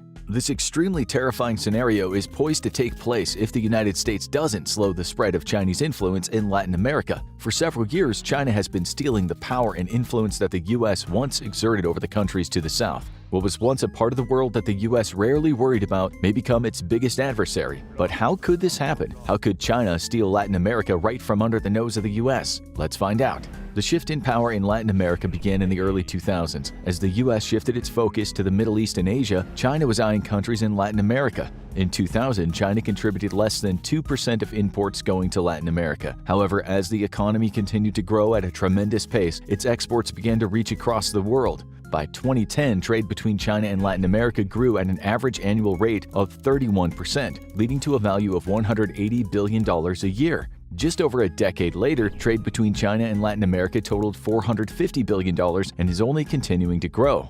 In Brazil, a country with the largest economy in the region, China ramped up bilateral trade from $2 billion in the year 2000 to $100 billion by 2021. Like many countries in Latin America, trade with China makes up a gigantic portion of their imports and exports. 30% of all exports from Brazil go to China, including 80% of the country's soybean crop and 60% of its iron ore. And this same story is unfolding across many countries in Latin America. Estimates put U.S. trade with Latin America at just under $2 trillion, but every year that China grows its economic presence in the region, the U.S. will see a decrease in trade. However, there is much more at stake than just money. Power and influence are beginning to shift, and if the U.S. isn't careful, they may find governments around Latin America being replaced with pro-Chinese regimes. But let's back up a sec. How did we get here? How could the U.S. let China become so influential in the region of the world that is right next door? Much of it has to do with U.S. neglect, but China has also been calculated in its decisions, which has paid off greatly. China uses Latin America for exports such as soybeans, copper, petroleum, oil, and other raw materials. All of these things help with the industrial development of their economy. China in return provides high-tech products and other manufactured goods. Venezuela, Ecuador, Peru, Bolivia, Chile, Argentina, and Uruguay are all part of China's Belt and Road Initiative that doubles as both an economic and influence-spreading tool for Beijing. As it became apparent that Latin America could be used as a major economic hub while also hurting the U.S., China took full advantage of the opportunity. Their first move was to invest in Latin America. By pouring cash in developing and growing economies, China was seen as an ally that could bring wealth to certain countries in Latin America. Ever since the year 2000, China has invested over $75 billion in the raw material sector of Latin America. This includes refineries and processing plants in areas with coal, natural gas, oil, and uranium. As technology has evolved and batteries for electric cars and other industries become more important, China has poured another $4.5 billion into lithium production in Mexico and the lithium triangle of Argentina, Bolivia, and Chile. These three countries contain more than half of the planet's known lithium reserves. The company Power Chin has more than 50 projects across Latin America. They procure huge amounts of resources and generate energy for many nations. Unfortunately, this is not done in a sustainable way, which has caused many environmental concerns. But the investments China has made in Latin America far outweigh the planet's destruction for some of the governments. The more money China invests in countries with developing economies, the more power they seize.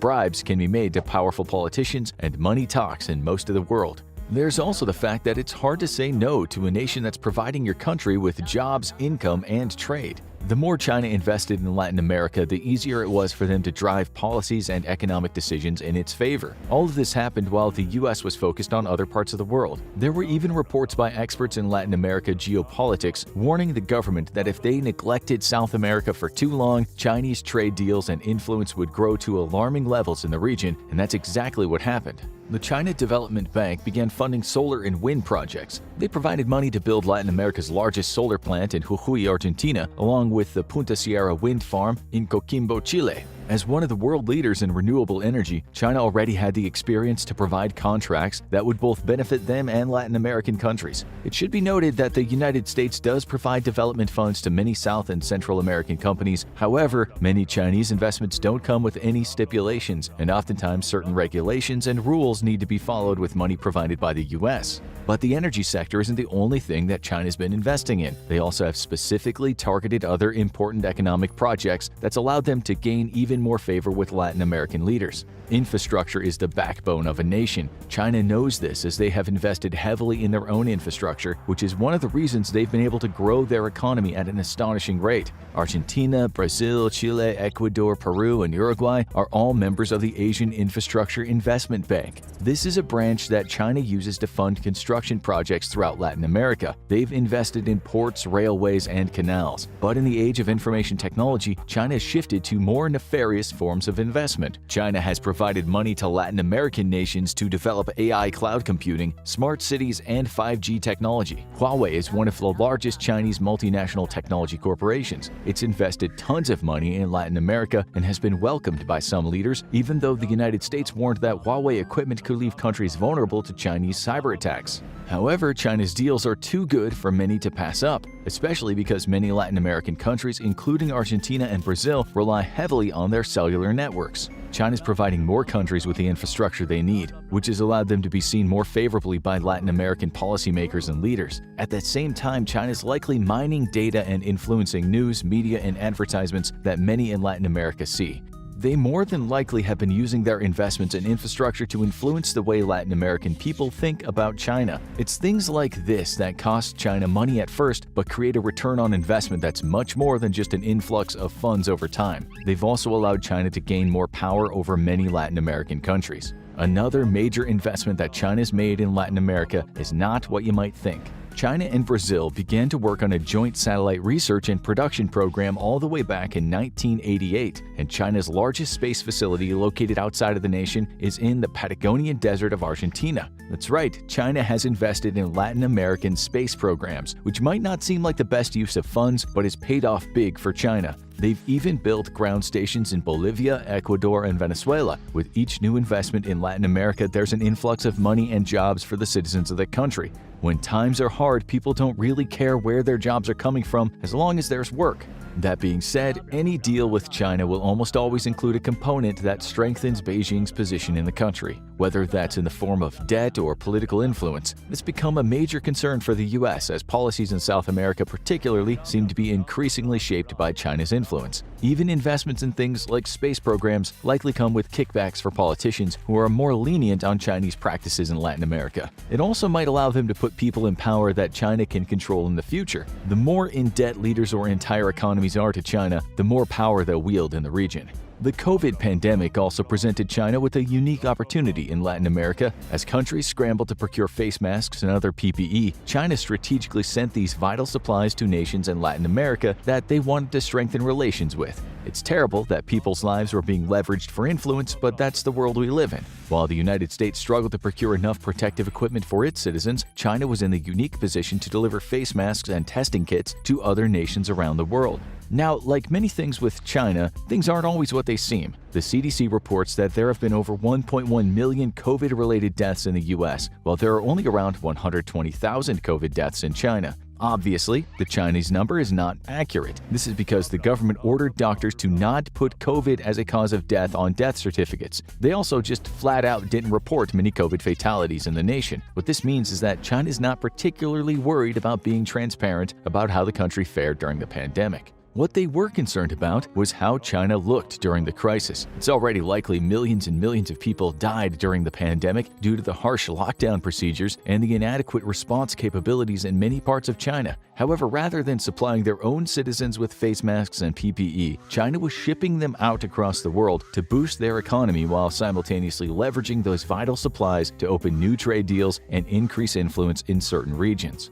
By October 2020, only months after the world shut down due to COVID, China had delivered 179 billion masks, 1.73 billion protective suits, and 543 million testing kits to 150 different countries around the world. It's not clear how much of this equipment was kept within China to help the government combat the virus there, but it's hard to believe China was more concerned about helping others out of the kindness of their hearts. It's much more likely that China took advantage of the situation to make Beijing look more favorable to other governments. But not all countries were treated equally. Nations in Latin America that China saw as being more strategic investments received more equipment, while others received less, even if they needed the PPE and testing machines just as much.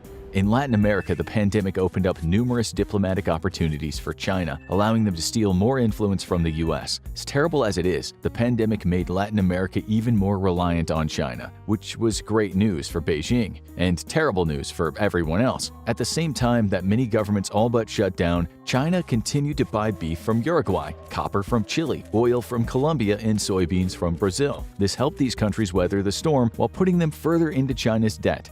But even during the pandemic and afterward, China continued to invest in Latin American countries. In 2020, most of the $17 billion China spent on overseas foreign direct investments and loans went to South America. The Export-Import Bank of China lent $137 billion to Latin American governments in exchange for the oil to fuel their economy. However, once again, China wasn't providing these governments with money to help them recover during tough times. Instead, there's much more sinister plans at play. Take Venezuela, for instance. It's borrowed more money from China than any other Latin American nation. Venezuela currently owes China over $60 billion that it cannot pay back. This has created what is called a debt trap that will lead the country to default on its payments. The result is that Venezuela is pretty much at the mercy of China. Beijing can now negotiate any type of repayment plan they want, and the Venezuelan government can't do much about it. China's also made certain Latin American countries almost completely reliant on them for trade. 39% of Chile's total exports go to China. If Beijing wants something from the Chilean government, all it has to do is threaten to stop buying its products, and Chile will have to give in to China's demands or suffer the consequences of an economic collapse. Again, experts have been warning both the US and Latin American countries of the dangers of letting China grow its power and influence in the region, and now it might be too late to stop China's growing control over the region. So, there were three main reasons China was able to steal much of Latin America away from the US. First, they invested heavily in various projects and loaned out tons of money, which either put governments in their debt or allowed them to influence strategic decisions. Second, they took advantage of nations in need, before, during, and after the pandemic, making sure that those countries became heavily reliant on China. Third, they exploited the United States' focus on other parts of the world, such as the Asian Pacific and Middle East, to secure power and influence in Latin America. There were also several missteps in recent years taken by the United States government that drove Latin America into the arms of China. The Trump administration dialed back trade relations with much of the region and renegotiated the North American Free Trade Agreement, making it less favorable for certain Latin American countries. Even during the Obama administration, less attention was given to trade in the Western Hemisphere, while China was growing its investments in Latin America. During both administrations, experts warned of the growing need to refocus U.S. attention on Latin America as China had become a strategic competitor and was quickly gaining influence. Unfortunately, like in the past, those warnings all went unheeded.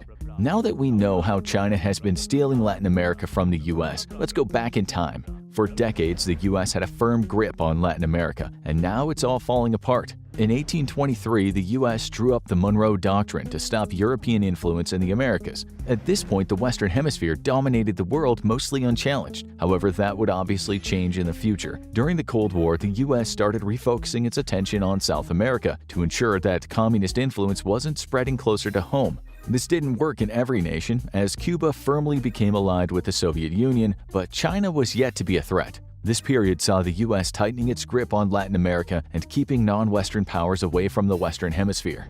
Even still, during the Cold War, a number of authoritarian rulers took hold in Latin American countries. The CIA backed coups in some, and the population overthrew oppressive regimes in others. But the governments of many countries in this part of the world were still consumed by corruption and authoritarian rule. In recent years, many Latin American nations have shifted toward more democratic elections. However, oftentimes there are players behind the scenes endorsing certain candidates. For example, both Russia and the US provided support for different candidates in the recent Venezuelan elections in 2018. Russia deployed the Wagner Group, a band of mercenaries to the region to provide security for President Nicolas Maduro when US-backed opposition began to protest. And when Russia becomes involved in foreign politics, it's a safe bet that China will take some sort of interest in what's going on. Russia normally uses a more hardline and public approach for its intervention in foreign affairs, while China often works behind the scenes to influence politics and get what they want. So, while Russia might have been funding authoritarian candidates in Latin American countries and providing them with some muscle, China was tricking entire governments into becoming indebted to Beijing and fostering reliance on China. In 2017, China set its sights on Panama, one of the most important countries for trade in all of Latin America. This is because of the Panama Canal that allows vessels to pass between the Atlantic and Pacific Oceans without traveling all the way around the tip of South America. Around $270 billion worth of cargo goes through the canal every year, which is an astonishing amount of money. It was in 2017 that President Xi visited the country and proposed 16 different deals to the Panamanian government. Xi's intent was to leverage Panama's strategic position to help elevate Chinese trade and influence in the region. A plan was put into place to entice further trade and promote regional cooperation. China realized that after their cargo ships dropped off goods in Panama, they could then load up on exports from Latin America and North America before heading back to China. It was then worth passing back through the Panama Canal rather than taking the cheaper route around Europe with an empty ship. This would benefit the Panamanian government because it costs an ocean liner around $1 million to go one way through the canal, and it would end up being a win-win situation for both China and Panama while also fostering a stronger relationship between the two countries. In this circumstance, the United States caught on. They became very worried about what it would mean if China influenced the politics and decisions of Panama. So the United States government put huge amounts of pressure on Panama to push them away from making a deal with Beijing. In June 2019, the U.S. Financial Action Task Force listed Panama as a country that was not seriously trying to stop money laundering, and the following month a new government took office that was not as pro-China as the previous administration had been. But China hasn't given up on its Panamanian desires. The Panama Canal officially opened on August 15, 1914. For almost a century, the U.S. controlled the ins and outs of the canal from behind the scenes, and sometimes in not-so-subtle ways. In the 1940s, the U.S. Department of Commerce set up a free trade zone in Colón, Panama, which sat near the entrance to the canal. This area became known as the Colón Free Trade Zone and allowed American companies like Gillette, Coca-Cola, and Pfizer to begin operating in Latin America. Fast forward to the current day, the dominance of the U.S. government and companies in the region is under serious threat. Now Chinese goods make up the largest share of all imports coming into the region at around 40% of the total. The scary part for the United States is that this number is only growing. More and more Chinese companies are using the Colón Free Trade Zone to reach Latin American markets, and at that same time, Chinese ships and goods are increasingly using the Panama Canal to move both imports and exports to and from China. This is unsurprising, as it makes sense for Chinese companies to set up in the Colón Free Trade Zone and take advantage of the ports there. But as the Chinese influence grows in Panama, the United States' hold on the region is diminishing. As of right now, the U.S. still has a dominant presence, but that could change at any point, as China seems to be unrelenting in its desire to increase its influence in and around Panama.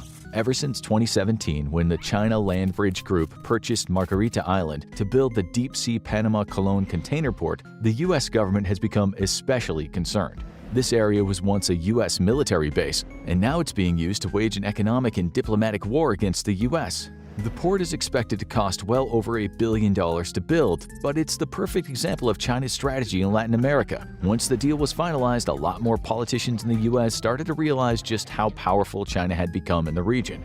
We now know how China managed to steal Latin America from the United States, but we still haven't gotten into exactly why Beijing is focusing so much attention and resources on the region. Some of these reasons will be unsurprising, but others will shock you. Reason 1. Taiwan. It may seem odd that an island nowhere near Latin America is one of the main reasons China's pushed so hard to strengthen its position in the region. But you'll be surprised to find it's a main reason why China expanded into the Western Hemisphere. Before China purchased the land where Panama-Colón Container Port would be built, the Panamanian government stood with the United States and the rest of Western powers in condemning China's aggressive stance against Taiwan. However, after the deal was finalized, Panama had a very different perspective on the whole matter. Less than a week after construction began on the port, the Panamanian government abandoned their support of Taipei and sided with Beijing over the growing conflict in the South China Sea. And Panama is by no means the only Latin American country that has shifted its support from Taiwan to China. Currently, only 14 nations in the entire world have diplomatic relations with Taipei. It's important to note that although the US and other Western powers support Taiwan and unofficially recognize it as a sovereign nation, they do not have diplomatic relations with the island because of backlash from China. While discussing Taiwan, things get a little confusing because of the economic and diplomatic power China wields in the region. Technically, there are 3 stances that nations take when it comes to Taiwan. The first is nations have diplomatic relations with the People's Republic of China and absolutely no relationship with Taiwan because they don't recognize it as a sovereign nation. This includes much of Africa, the Middle East, and parts of South America. The second stance is countries have formal relations with China, but also have informal agreements with Taiwan, which includes much of the rest of the world that doesn't fall into the first category, including the United States and most of Europe. The third stance is the nations that have no formal relations with China and only have diplomatic ties to Taiwan, which are Belize, Guatemala, Haiti, the Holy See, Honduras, Marshall Islands, Nauru, Palau, Paraguay, St. Lucia, St. Kitts and Nevis, St. Vincent and the Grenadines, Swaziland, and Tuvalu. So, even though United States President Joe Biden has recently said the U.S. will come to the aid of Taiwan if it's invaded by China, the two countries still don't have any formal diplomatic relations. This has to do with Beijing stating that any nation that tries to establish formal diplomatic relations with Taipei would be comparable to the nation committing an act of war. China is successfully isolating Taiwan from the rest of the world, and it's very clear that the main goal is to eventually seize the island and put it under the control of Beijing. And as crazy as it sounds, stealing Latin America is allowing China to do just this. The more isolated Taiwan is, the easier it'll be for China to seize it in the future. With every nation that severs diplomatic ties with Taipei, the Chinese government gets closer and closer to its goal. And that's why when Panama switched its diplomatic stance to align with Beijing over Taiwan, it was a huge cause for concern. And even if a government does believe Taiwan should be its own sovereign nation, there's little it can do. China has stated it will not trade or form diplomatic relationships with any country that officially recognizes Taiwan. That's not an option for almost every country in Latin America. Many nations now rely so heavily on Chinese imports and the ability to export their own goods to China that it would cripple their economy if Beijing severed diplomatic relations. It is this leverage in Latin America that China is using to isolate Taiwan even further. Out of the 21 Latin American countries, only 4 still formally recognize Taiwan, and that number is likely to decrease to 0, as Paraguay is very much in debt to China, and Honduras, Guatemala, and Belize will likely be swayed by China's economic might in the future. China has so much economic power that it can incentivize governments to do what it wants in Latin America by promising investments and funds to help their economies grow. As we said, money talks, and China is using it to get exactly what it wants in Latin America. Reason 2. Increasing soft power. Investments and trade in Latin America definitely yield economic benefits for China. However, the reason why they're still investing so heavily in the region doesn't just have to do with money, but with soft power as well. Soft power is the ability to shape the preferences of others using appeal and attraction. Basically, China wants to be able to shape the narrative around itself while also making people believe that they're doing good for the world. This can be done at the government level, but also through the indoctrination of citizens. By shaping the perceptions of the Latin American people, Beijing hopes to turn many countries away from their close ties with the US and draw them into a positive relationship with China. The crazy part is that they've always been largely successful at doing this, which is one of the reasons that China's been able to steal much of Latin America from the US. More and more nations and local governments are seeing China as a viable alternative to the US or any European countries they rely on. President Xi Jinping has visited Latin America no fewer than 11 times since he took office in 2013. These diplomatic tours were carried out to cut deals, but also to show the people of Latin America that China could be an ally and a friend. Xi made promises of economic growth and more jobs for the average person. Obviously, China could not care less about a farmer in Chile or a mid-level businessman in Mexico City,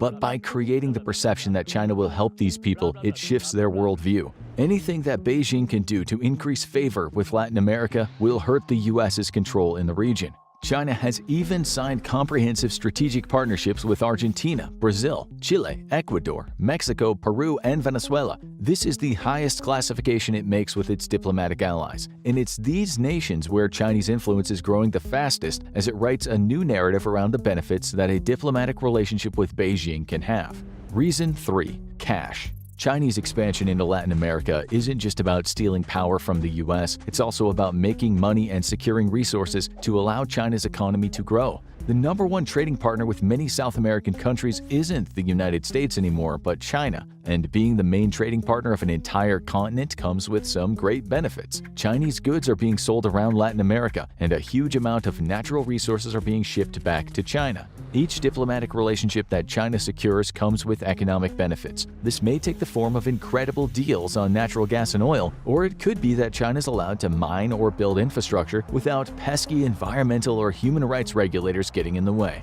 All of these things cut costs, even if they result in avoidable deaths and the destruction of our planet. Some of Latin America's developing economies need a little push that China is more than willing to give in return for the exclusive trade deals in the future. When China invests in a country, it's not out of the kindness of their hearts, but because they expect a return on their investment in the future. Yes, one perk is weakening the United States' influence in the region, but another is that as Latin American countries become stronger, it'll only bring in more cash for China. That being said, there are some cases where China just wants to strip a nation of its resources, and it could not care less if it leads to an economic collapse. But in the end, even these types of situations all come down to money. Reason 4. UN votes. Latin America has not just been overlooked by the United States in recent decades, but by the international community as a whole. China's taken full advantage of this by investing heavily in the region. In return, they've secured a lot of diplomatic support in organizations like the UN. The votes of more and more Latin American countries are shifting toward what China wants. This includes nations like the Dominican Republic, El Salvador, and Panama changing their view on the recognition of Taiwan. However, the influence China has over Latin America has come with all kinds of other benefits on the international stage as well. In votes to appoint Chinese representatives to multinational institutions, China can rely on Latin American countries to vote in their favor. When voting for international standards or laws, China now has the ability to sway the outcome in its favor by using its influence over countries that rely on them. It's not hard to see why China wielding more power over Latin American countries is concerning for other nations such as the US and its allies, who are desperately battling to contain China's influence. China stealing Latin America from the US now has even greater international ramifications. The US is still the only superpower in the world, and it doesn't seem as if China will be able to reach that level of influence anytime soon. However, even the world's only superpower will have a difficult time standing up to a unified front of pro-Chinese nations, and this is a real crisis for the United States and one of the main reasons Washington has made a renewed effort to combat Chinese influence spreading across Latin America. But is it too late?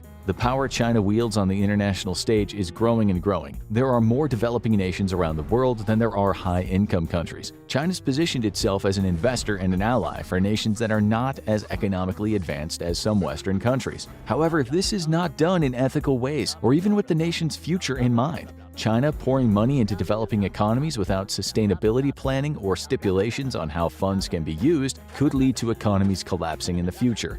However, China only cares about the here and now. What's important to them at the moment is using their power and influence in Latin America and around the world to shape global norms and regulations to benefit them. This is one of the main reasons that securing diplomatic and economic ties with Latin American countries has been such a priority for Beijing. If it can sway the votes of the international community to its side, it'll weaken the power of the US. China is still a long way from this goal, and it'll need to invest more money, time, and relationship building in Latin America if it hopes to create any formal allies in the Western Hemisphere.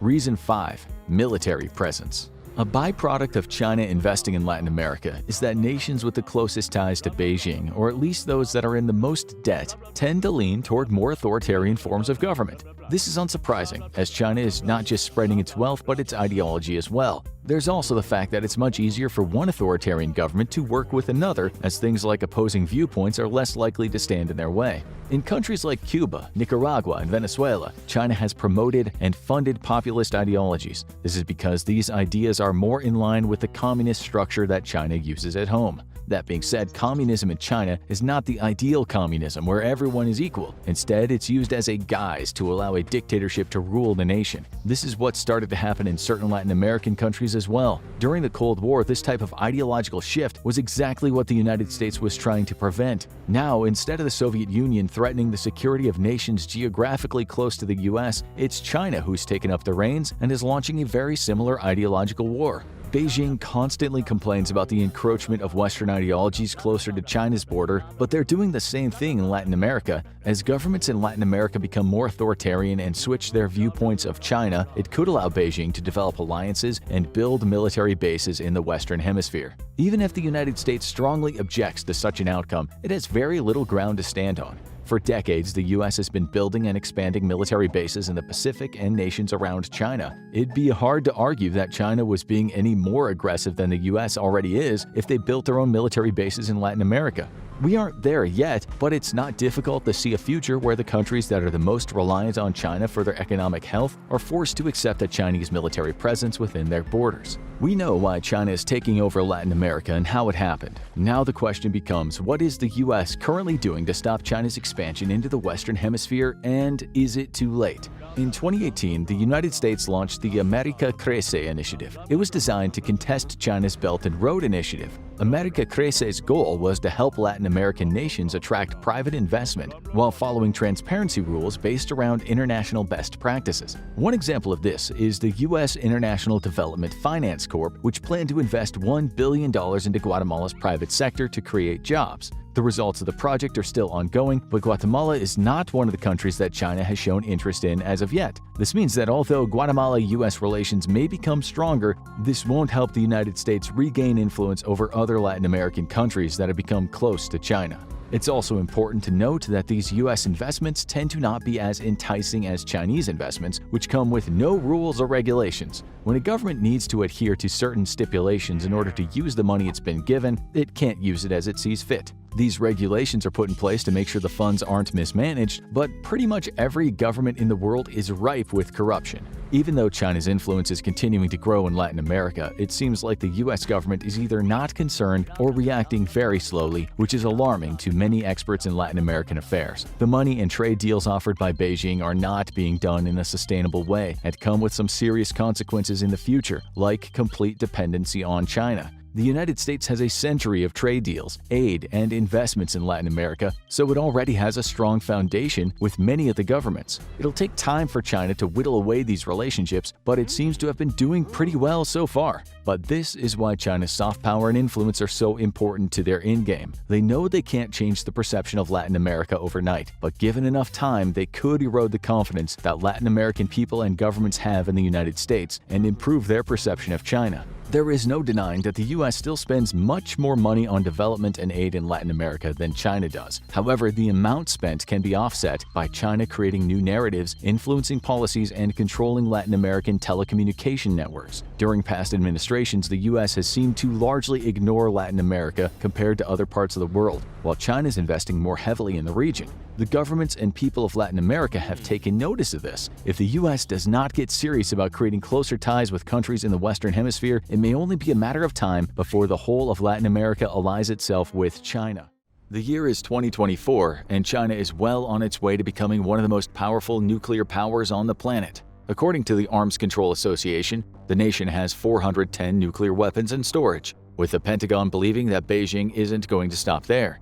By 2035, it's anticipated that China will have 1,500 active warheads, about equal to Russia and the US itself, and have the capability to strike anywhere on the planet with those missiles. On top of all this, China has established itself as a global leader in nuclear power. Its 23 nuclear power plants may only account for 5% of the nation's energy needs, with coal handling the vast majority of the rest. But China isn't going to stop at 23 plants. CNBC says almost 75% of nuclear reactors that are currently under construction are being built by nations that aren't a part of the Organization for Economic Cooperation and Development, or OECD. Half of those new reactors are being built in China.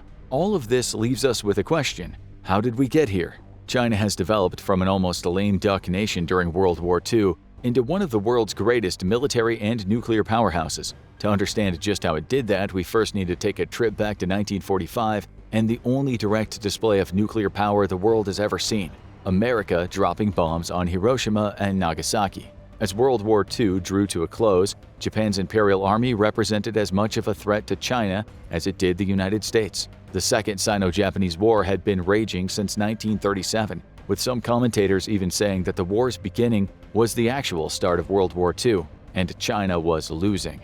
A puppet Japanese regime was created in Nanking in 1940 with the aim of convincing China that Japan would treat it fairly. The regime failed. As the war dragged to its conclusion, the United States appeared as an unlikely ally to China. From early 1994, the states were flying war materials into China via India, as well as providing training to the country's pilots and mechanics. American and Chinese planes attacked Japanese strongholds within China, while the American war effort elsewhere forced many Japanese troops to withdraw so they could fight the Allies in the Pacific Islands. China and its communist armies were slowly but surely liberating areas that had been under Japanese control for several years. But the United States had bigger plans in mind. It had finally developed nuclear weapons, and it saw them as a way to quickly end its war with Japan. On August 6, 1945, the US dropped a nuclear bomb on Hiroshima. On August 9th, the second bomb was dropped on Nagasaki. That September, Japan officially surrendered, and the war was won. But in dropping the bombs, the US had unwittingly turned itself into an enemy of China, though the ramifications weren't immediately apparent. Once it had successfully fought off the Japanese, helping to liberate China in the process, the United States had hoped that China would become one of the chief stabilizing influences in the East. There was just one problem: China had a growing communist contingent. Attempting to get ahead of the issue, America tried to mediate between the ruling Kuomintang Party and China's Communist Party, led by Chairman Mao Zedong. It failed. A civil war broke out between the Kuomintang Party and Mao's communist troops, ultimately resulting in a victory for Mao in 1949. He assumed the self-proclaimed role of chairman of the new People's Republic of China and quickly set about forming an alliance with the Soviet Union. After tense negotiations with Joseph Stalin, Mao succeeded in creating a treaty of mutual assistance, with some economic aid coming from the Soviet Union, to secure his party's immediate future. This was bad news for the United States. Its hopes of China being a stabilizing force in the East were dashed because the new chairman took the country in a direction the US didn't want to see it go. China became communist, and in doing so, China became an enemy of the US. In response to this turn of events, the United States and its president, Harry Truman, pledged their support to Taiwan against any possible attack from mainland China. Truman also sent the 7th Fleet into the waters that separated Taiwan and China to act as a barrier between the two, as well as a show of strength to Chairman Mao. The move influenced Mao, who in 1949 had proclaimed the importance of unifying Taiwan into China to create one China. A year later, Truman had shown that the US would oppose those plans. In 1954, the new US President, Dwight Eisenhower, signed a mutual defense treaty with Taiwan that made America's promise of protection official. Now, the US wasn't just actively defending Taiwan, but deploying nuclear weapons to the small nation. These moves weren't the only ones that upset Mao. On June 25, 1950, war erupted between South and North Korea. Seeing North Korea as a potential communist ally, Mao likely intended to support North Korea with Chinese forces. America knew this. In response, the US sent 10 B-29 bombers to the Pacific, each configured to drop nuclear weapons to send a message to China: enter this war, and China will suffer the same fate as Japan. So began claims from China that the United States was using nuclear blackmail to dictate how it wanted to see the rest of the world run. These claims were reinforced by less than encouraging messages that emerged from the United States during and after the Korean conflict. In 1954, General Curtis LeMay, then the commander of U.S. Strategic Air Command, said there are no suitable strategic air targets in Korea when talking about America's potential response to a resumption of hostilities between North and South Korea. However, he said, I would drop bombs in proper places like China, Manchuria, and southeastern Russia. LeMay went on to refer to the statement as an example of the poker games that the U.S. would have to play on a global geopolitical level, but to China it was yet another threat from the United States about what would happen if it attempted to invade South Korea to support its northern ally. All of these issues were the prelude to what would come next. China starts to build its first nuclear bomb. Toward the end of 1954, China established the Third Ministry of Machinery Building, later renamed to the Second Ministry and now dubbed the China National Nuclear Corporation, to start working on a nuclear weapon. But Mao had a problem. His scientists had no idea how to build a nuclear bomb. But it didn't need to because it had an ally in the form of the Soviet Union. Both during and after World War II, Russia had focused all of its efforts on achieving parity with and eventually exceeding the United States' nuclear capabilities. It had succeeded, and according to the Nuclear Weapons Education Project, was more than happy to help China in its quest to become a nuclear power. After all, China was a communist nation, the Soviet Union was a communist collective of countries. Even if the two quibbled over the specifics of their shared doctrine, they could unite to present the strongest possible opposition to their common capitalist enemies. In the spirit of this cooperation, the Soviets shared secrets with the Chinese, helping Mao to establish Beijing's Institute of Physics and Atomic Energy. At the same time, Soviet scientists aided China in developing a gaseous diffusion uranium enrichment plant, giving China the ability to create weapons-grade uranium for its bomb. Then came 1957. It was in this year that the Soviet Union agreed to send one of its atomic bombs, along with data explaining how the bomb worked, to Beijing. Now equipped with an understanding of how to build the bomb, as well as the uranium it would need in construction, China was in position to create its own nuclear weapons. The work didn't come easy. Though the Soviet and Chinese scientists were cooperating and would continue to do so for several years, China didn't manage to build its first nuke during the 1950s. Worse yet, 1959 brought with it a blow to Mao's ambitions as the Soviet Union declared an end to the mutual exchange that enabled the two countries' nuclear scientists to collaborate and share secrets. The nuclear bond between China and Russia was shattered amidst rising political and philosophical tensions, with each suspecting the other of using the secret shared between the scientists to further their own ends. Still, China persevered. Though it no longer had the Soviets to help it, the country's scientists had learned more than enough to build their bomb, and they could do it without arousing suspicion from the US. Yes, America was aware of the past cooperation between the Soviets and China, but it didn't know how deep that cooperation had extended. Furthermore, the CIA appeared to greatly underestimate China's ability to enrich uranium, with the few satellite images it had of China's enrichment plant doing little to shed light on the issue. The 1950s may not have indicated that China could produce nuclear weapons, but the 1960s told a very different story. On October 16, 1964, China conducted its first successful test of an atomic bomb. Containing enriched uranium produced within the country, the test was a clear message not only to Taiwan but the US. We have the world's most dangerous weapon in our hands. Dubbed Project 596, the test occurred at Lop Nur, with the bomb having a 22 kiloton yield. That was roughly equivalent to Russia's first atomic bomb, the RDS-1, showing that China still had a way to go to catch up to the US and the Soviet Union. Still, it now had a bomb that could cause as much damage as the Fat Man that America had dropped on Nagasaki, sparking alarm within the US. However, if President Lyndon B. Johnson's statement in the wake of the test is to be believed, the US wasn't taken by surprise. He claims that the explosion had been fully taken into account in planning America's own defense program and our nuclear capability. He also warned against overestimating the significance of the test, claiming that it would take China many more years to go from being a nation that could test nuclear weapons to one that would have a stockpile of nukes that had an effective delivery system. In short, he attempted to downplay China's achievement, but he was wrong. China's nuclear program was accelerating at an alarming rate. As for the delivery issue, China was much faster in finding a solution than Johnson had claimed. He failed to account for, or had tactically decided not to tell the American people, about China's Dongfeng-2 medium-range ballistic missile. Dubbed the DF-2, the medium-range ballistic missile, or MRBM, had an effective range of 776 miles and could travel at 20 knots. Granted, this was nowhere near enough a range to threaten the US, but South Korea? That might be another story.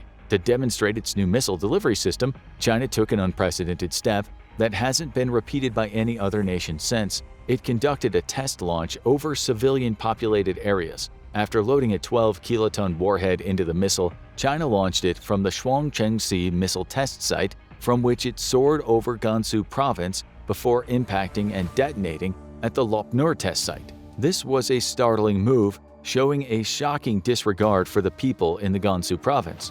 But it was also a display of strength, once more aimed at the US, that showed that China did indeed have the technology to launch its nuclear bombs. Granted, it still didn't have a huge stockpile, but if it needed to launch, it could.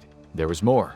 On June 17, 1967, just 32 months after its successful test of an atomic bomb, China completed its first test of a thermonuclear device. No other country had reached that point as quickly. For the US, it had taken 86 months before it could claim to have a hydrogen bomb. Russia had taken 75 months, with the UK requiring 66. France, the fourth nation to build a thermonuclear device, needed 105 months. These successful tests prompted further work in the nuclear arena. During the mid-1960s, Mao implemented his third-line construction policy. This policy stated that China has 3 lines of defense. Its eastern coastal areas were its first, with the central areas being the second. Only far to the west would an invading force find the third line, which would be precisely where Mao would store and continue to build his nuclear arsenal. China's chairman focused on the steel, aerospace, and nuclear industries in his construction efforts. He built redundant facilities within China's interior, ensuring that should an invading force attack its existing facilities to the east, its workers would simply migrate to the west and continue to work. These redundant facilities also had to be staffed in the interim, with Mao fixing this issue by forcefully migrating some unfortunate civilians to the area. That migration might have led to some minor domestic unrest, but that was a small price to pay for shoring up China's defenses. From 1966 to 1975, the Third Line was a prominent part of China's third and fourth five-year economic plans. By 1975, the country had a new gaseous diffusion uranium enrichment facility, this one in Heping, with a reactor and an extraction facility capable of producing plutonium. Add to that a new nuclear weapon design factory built in Myeongnyang, as well as a component plant focused on nuclear fuel, and China's Third Line essentially became its nuclear line. China's advancement had been impressive. According to the Carnegie Endowment for International Peace, or CEIP, the country had amassed 75 nuclear weapons by 1975. It was a formidable stockpile, albeit much smaller than those of the US and Russia, which had amassed stockpiles numbering into the thousands by this point. For the rest of the decade, China focused on slowly building up its nuclear arsenal, along with further developing the Third Line. The 1980s brought with them turmoil in China's leadership. Chairman Mao died in 1976, being succeeded by Hua Guofeng. He lasted 5 years in the role, leading until 1981, before Hu Yaobang took control. He was succeeded by Zhao Ziang in 1987, who served for 2 years, before Jiang Zemin came to power in 1989. He'd eventually lead China through the turn of the millennium. Throughout the 1980s, China focused on consolidating and modernizing its nuclear array. More and more missiles were being built, with the Chinese stockpile stabilizing at between 200 and 260 during the early part of the decade. At this point, a more pressing matter for the country was taking all of its nuclear knowledge and turning it into something new, a way to generate power. In 1985, China began work on the Qinshen nuclear power plant, which would be located in Haiyan County in Zhejiang Province. Phase 1 of this construction process would involve the creation of a small unit capable of generating 300 megawatts of power. It was a slow start, though it was notable because 95% of the components used to design the plant came from domestic manufacturers. Phase 2 occurred between 1996 and 1997, with Phase 3 running throughout 1998. The former saw a pair of 600-megawatt plants of Chinese design being created. Only these plants used steam generators created by the Canadian manufacturer Babcock & Wilcox. As for Phase 3, this involved building a pair of reactors with a gross power of 728 megawatts, this time using a CANDU reactor designed by Atomic Energy of Canada Limited. These latter phases marked an interesting move toward cooperation on the nuclear front, as they represented the most significant business dealings between China and Canada up to that point. The plant was officially connected to the grid in 1991, and China could now produce power using nuclear technology. But while it made a slow start in this area, its weapons-based focus lay on treaties and development. In 1994, the country announced a series of tests to improve the safety features of its existing nuclear warheads. However, some believe these tests actually aided the development of the country's first intercontinental ballistic missile, or ICBM, and helped develop multiple warhead capabilities for its missiles. Those tests ran for 2 years before China signed the Comprehensive Nuclear Test Ban Treaty, or CTBT, in 1996. That signing showcased a shift in Beijing's approach to nuclear non-proliferation. Previously, China argued that the Treaty on the Non-Proliferation of Nuclear Weapons, or NPT, was imbalanced and discriminated against other countries trying to develop nuclear weapons. That attitude changed in the 1980s. And in 1990, the country's then premier, Zhao Ziang, attended the 4th NPT conference. 2 years later, China acceded to the NPT, officially claiming its position as a nuclear weapons state, and in doing so, its commitment to being bound by the NPT. These were logical moves. Ever since its first successful test of nuclear weapons in 1964, China has operated under a no-first-use policy, in which it claimed that it would only use its weapons as a direct response to another country using theirs. By first signing the NPT in 1994, followed by the CTBT in 1996, China became an official part of the nuclear community. But it was not without its scandals. Despite its supposed commitment to non-proliferation, China sold ring magnets used in gas centrifuges that extract weapons-grade uranium from uranium gas to Pakistan in 1995. A year later, the country provided the design for a nuclear bomb to Pakistan, with those designs eventually passing through Pakistan and into Libya. They eventually were discovered by the International Atomic Energy Agency, or IAEA. in 2004 when Libya's president, Muammar Gaddafi, announced that the country would no longer pursue nuclear weapons development and manufacture. Libya submitted to IAEA for inspection, which is when documents on how to build an implosion device that contained Chinese text were discovered. Nevertheless, China remained committed to non-proliferation, at least outwardly. Its actions might have told another story, but it no longer seemed to be engaged in clandestine nuclear weapons production. Instead, the country focused on developing more nuclear plants. As part of China's economic reforms triggered at the turn of the millennium, the country focused on expanding its electricity sector. Its 10th five-year plan, which covered 2001 to 2005, included a commitment to guarantee energy security. Wide-scale construction of new nuclear plants started, all in aid of China reaching a planned capacity of 58 gigawatts by 2020.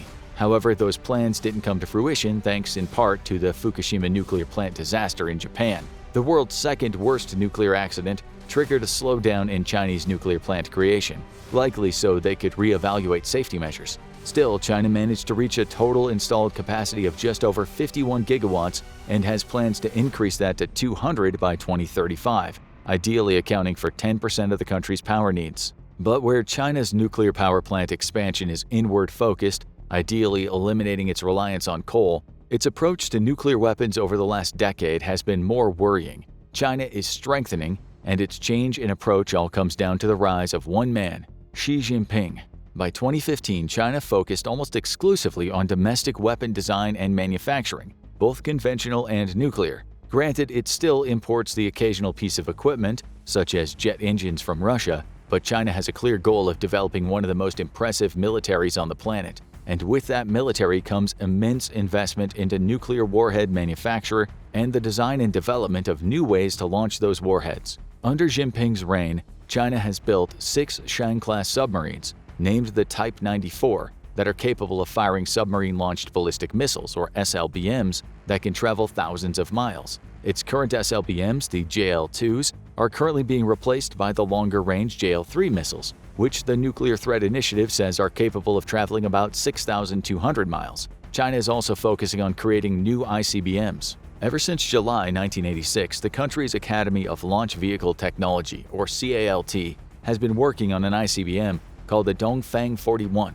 or DF-41, capable of carrying a 5,500-pound payload. This lethal ICBM can carry up to 10 nuclear warheads and is both road and rail mobile. Its maximum range is believed to be somewhere between 7,450 and 9,320 miles, giving it almost triple the range of America's Minuteman III ICBMs. And it's been tested extensively. According to the CSIS Missile Defense Project, the first official test of the DF-41 took place in July 2012. A year later came a launch from Wuzhai, and 2014 and 2015 brought tests of launches including multiple nuclear warheads. It's a masterpiece of nuclear warhead delivery design, and it's well beyond anything that the United States currently has to offer. It's also emblematic of Xi Jinping's approach to China's nuclear policy as we draw deeper into the 2020s. Maintaining warheads for purposes of national defense is no longer enough. China can no longer simply be a nuclear power. It must become the nuclear power. That's why the country's stockpiles are growing at such a rapid rate. The 1,500 warheads the Pentagon claims China will have built by 2035 will put the country into parity with Russia and the United States, with its massive delivery systems being among the best the world has to offer. Add to that an increasing reliance on nuclear power, which encourages more research that could aid the country's weapons production, and China has evolved into a genuine nuclear threat. Whether that threat will ever be realized is anybody's guess, especially given China's supposed commitment to not using its nukes first. But one thing is for certain, China has come a long way in the nuclear race since it first started trading secrets with the Soviets in the 1950s to counteract America's nuclear blackmail. Are you impressed by the many steps China took and continues to take on its journey to becoming a genuine nuclear power? How do you think the United States, as well as other nuclear powers like Russia, should respond to China's growing arsenal? Papua New Guinea, a wild and rugged place. Since it gained its independence from Australia, crime and civil unrest swept the state. Now this nation has a new friend, a buddy with plenty of money who's pledged to eradicate these problems. Its name is China, and its recent moves in the Pacific make Americans and Australians very nervous. There's talk on the street of World War III. If you haven't wondered why China seems to be making plays in places in the Pacific, it's something you might want to think about. Understandably, Australians might want to invest more time on the subject than others, but this is a world issue at the end of the day. China has been expanding its naval capabilities and now has a bigger navy than the US, bolstered by 2 aircraft carriers. Why China wants to rule the waves all of a sudden? What's the point? What's the end game? At least you have us, your faithful informants, to try to help you make sense of what's happening. Before we get into the aircraft carriers and what's happening in Papua New Guinea, aka PNG, let's look at some other matters that are related to China's rising influence in Southeast Asia. What's happened in the South China Sea over the last few years has elicited concern from countries that see China as a threat to the world order, namely the US. As you might have seen in some of our other videos, China's been busy building up their power base in that region, which militarily is a strategically important part of the world, home to shipping lanes worth many billions, even trillions of dollars. China's had to make some friends to secure its presence in the region, and if making friends wasn't an option, China found another way. But China's cast its net further afield, with the Pacific becoming the new area where the country is throwing bundles of money at nations that need help with their infrastructure and economy. One of those nations is the Solomon Islands, a country that not long ago said there'd never be a Chinese naval base on its turf. What's happened there lately has made Australian politicians more than a little bit upset. Not long before we started making this video, Reuters reported that the Solomon Islands Prime Minister's office had handed Chinese government cash to 39 out of 50 members of parliament on 2 occasions last year. The payments, adding up to a few $1,000,000, were said to have been given to the PM with the message, "Do what you want with it." The lawmakers on the receiving end were made up. And it seems the PM, who is very friendly with China, will remain in the country's pocket. Watching this from afar was the United States, who along with Australia and some other Pacific countries was none too pleased. The Solomon Islands' new cozy relationship with China is deemed quite a big threat. They see it as China destabilizing what has been peace in the Pacific since the end of World War II. The country has 6 major islands and about 900 smaller islands, some of which have recently experienced large development projects. The previous crumbling infrastructure has been brought back to life over the last few years, and if you look at the multi-million-dollar projects there today, there's something you'll often see: a Chinese flag. Make no mistake, when locals walk past these snazzy new developments, they really know who's funding them. This is serious business, especially if you come from Australia or New Zealand, who shudder at the thought of Chinese officials cutting more ribbons in the Solomon Islands. They're especially unhappy about a security agreement that China and the Solomon Islands recently signed. What does it matter, you might think, if China helps a country to build roads and stadiums and make the internet better? The critics say it's not about fancy stadiums or Solomon Islanders getting to watch YouTube without the videos always buffering. They say this is a power play. Conversely, China's saying it's just happy to splash the cash and help folks that most need it. As you watch this video, one of the construction projects worth a whopping $50 million of Chinese cash has signs all around it that read, "For Shared Future." It's a slogan the locals hear a lot these days. China's President Xi Jinping recently echoed it at a meeting, saying China is working with Pacific Island nations to build a community with a shared future. It sounds nice, but the Australians and the Americans realize the hidden message behind the slogan. Not long ago, China didn't give a damn about this 700,000-person nation. It only created diplomatic ties with the Solomon Islands in 2019. Now you can see China's influence is everywhere, which local people might actually welcome.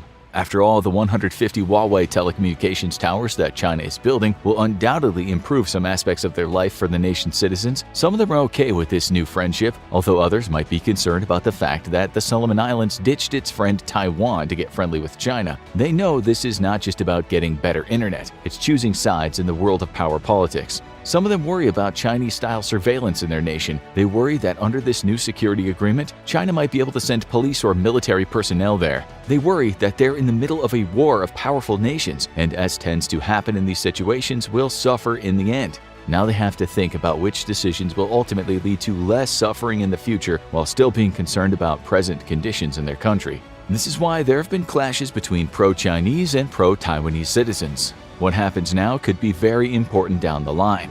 Getting caught in a fight between major powers is nothing new for the Solomon Islands. We're sure y'all know about the battle for the Pacific in World War II. You probably know that thousands of Americans died fighting the Japanese during the Guadalcanal campaign. You've also probably heard about the Solomon Islands campaign, which saw about 86,000 Japanese deaths. Fighting on the side of the Allies, U.S. soldiers and soldiers from Australia, New Zealand, Britain, Fiji, Tonga, and the Solomon Islands died or were injured in that campaign. Then there was the New Guinea campaign, which for soldiers was arguably the most horrendous campaign of the entire war. Testimonies express what an utter nightmare taking the peninsula was. No one wants to experience anything like that again. The good news is that this part of the world has experienced relative peace since then. But are we on the cusp of a new international conflict? Is this powder keg about to blow? China doesn't see it that way, or at least that's not what it's telling the world. The country has talked in official terms about its new friendship with the Solomon Islands, and you won't be surprised to hear that the word war was never mentioned. It said it's provided to help the Solomon Islands to maintain its own security. A Chinese official said his country wants to support social order, protecting people's lives and property, humanitarian assistance, and natural disaster response. The Solomon Islands has responded to all the criticism it's been getting from Australia and the US, saying it isn't about to let China build military bases on its land or allow a bunch of powerful Chinese warships to dock in the waters. The US has said this presence is all about China mounting a military presence in the Pacific. Australia said the same, as has New Zealand, both of which warned that China is creating instability on a global scale by making these pacts and connections in the Pacific. China's military analysts have said time and again there is some hypocrisy in all this, given that it hasn't been that aggressive over the last few decades. They point out that the US has around 800 bases in more than 70 countries and territories around the world. Even if China does want to build a new military base outside of its borders, they might say, why not? This is why the US and its friends have been keeping an eye on China's evolving political, economic, and security ties with sometimes impoverished Pacific countries. These countries need the money, of course. Their new infrastructure is helpful. It can be life-changing. But the US and other nations are saying that China is exploiting these countries, throwing money around not because it has a good heart, but as a method of gaining strategic power on the world stage. This is why the US and Australia are also throwing money at Pacific nations. It's why the US is trying to make stronger diplomatic ties with nations in the region. It recently said it was investing $600 million in the region, which will partly go to building 2 new embassies, one in Tonga and one in Kiribati. The US also wants to reopen its embassy in the Solomon Islands. This is not strictly about helping the people, but maintaining power in the region. Its direct opposition to China's new presence in the region is a godsend to Australians who understand the threat of having missiles pointed at their country from those islands. Australia, too, has suddenly become much friendlier with these nations, or has at least been trying to. US analysts say that China's looking for politicians in the region that can be turned against Australia. It seems they've found their man in the Solomon Islands. But there are other places in the Pacific where China's been increasing its influence. Such politicians like to say things such as friend to all and enemy to none, and they say that accepting China into their warm embrace doesn't mean they're going to allow China to make their nation a strategic military base. Being a friend to all could certainly pay off for now, but as we said, things could get disastrous if World War III kicks off. Same goes for Vanuatu, which has also been forming a quite cozy relationship with China. The Australian media said in 2018 that China was trying to establish a permanent military presence there, although Vanuatu shot back and said that wouldn't happen. Right now, both China and Australia are trying to get Vanuatu on their side. As we make the show, a news headline states, "Closer security ties flagged with Vanuatu as Australia wrestles with China's Pacific rise." Everyone seems to want a piece of the Pacific. The US and Australia have watched as China has basically integrated places such as Cambodia, a country that's had a pretty tempestuous relationship with the US in the past. Being in the middle of power games has cost this country dearly, but now it's been transformed with Chinese money. We're talking about big changes. If you went there 10 years ago and returned today, you'd see what Chinese money has done. You'd hardly recognize the place. These countries are partners, although the US might say partners in crime. Cambodian leaders have left out the red carpet for China, which has recently invested a ton of money in Cambodia's Ream Naval Base, a base that provides access to the South China Sea. Locals know exactly what's going on. One of them told a Western journalist, "I hope we don't get dragged into an international conflict." Considering what had happened in Cambodia a few decades ago, he has every real reason to feel concerned. He likely has relatives who died during those dark times. The people of the Pacific also understand the precarious position they're in. The US certainly does not want to see what's happened in Cambodia happen in the Pacific. We can also look at the Pacific island nation of Kiribati, which has had close ties to the US post-World War II. In 2021, it was reported that China was paying for a rehabilitation project on the country's Canton Island. This island has only about 24 people living on it, but it's also home to an airstrip that has been used in the past for commercial trans-Pacific airline flights and before that in World War II. You might well wonder why China suddenly wants to pump a load of money into this island and its airstrip. This only happened because in 2019, Kiribati cut off diplomatic ties with Taiwan. The Kiribati president, Taneti Maamau, was said to have won the election on a pro-China platform. He said, "Come in, sure, build your new airstrip." China said thanks, and of course we will, and by the way, it's not a military airstrip. Sure, and pigs might fly one day. But again, this country might well experience some positive changes as a friend of China. It's hard to blame it or its people for taking advantage of a situation that is pitting global powers against each other. China hasn't built a military base in the Pacific yet, but having a presence and a friend in the region makes that very possible in the future. So when Australians see China getting friendly with the PNG, an old-time buddy of Australia, they start to wonder how this will pan out. Just recently, PNG's Prime Minister James Marape said his main focus as a leader is building an economically stable country, and he'll do everything to achieve this objective. In terms of presence, PNG is arguably the country you really need on your side in the Pacific. Right now, it's both friendly with Australia and China, but it's been making a lot of plans with Beijing.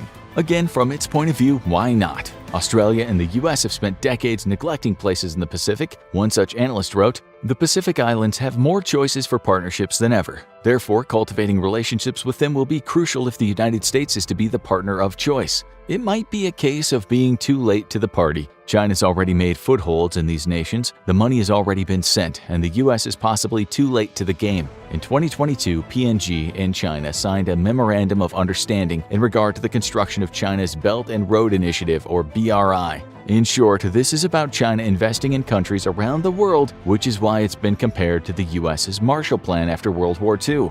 The BRI is one of the biggest infrastructure projects of all time, covering 68 countries. It'll transform much of the world as we know it and compel some countries to believe China is a much better friend than the US. This is why the US, Australia, and Japan have joined together to form their own version of the Belt and Road Initiative called the Blue Dot Network. Hearts don't usually bleed on the stage of international power politics. Still, if you read propaganda from any side involved, all these moves are not about power and economic interests, but about the people they're helping. A Chinese government media outlet recently wrote, "Projects undertaken by Chinese enterprises under the BRI have led to fruitful benefits for local people, higher living standards, more jobs, and skilled training."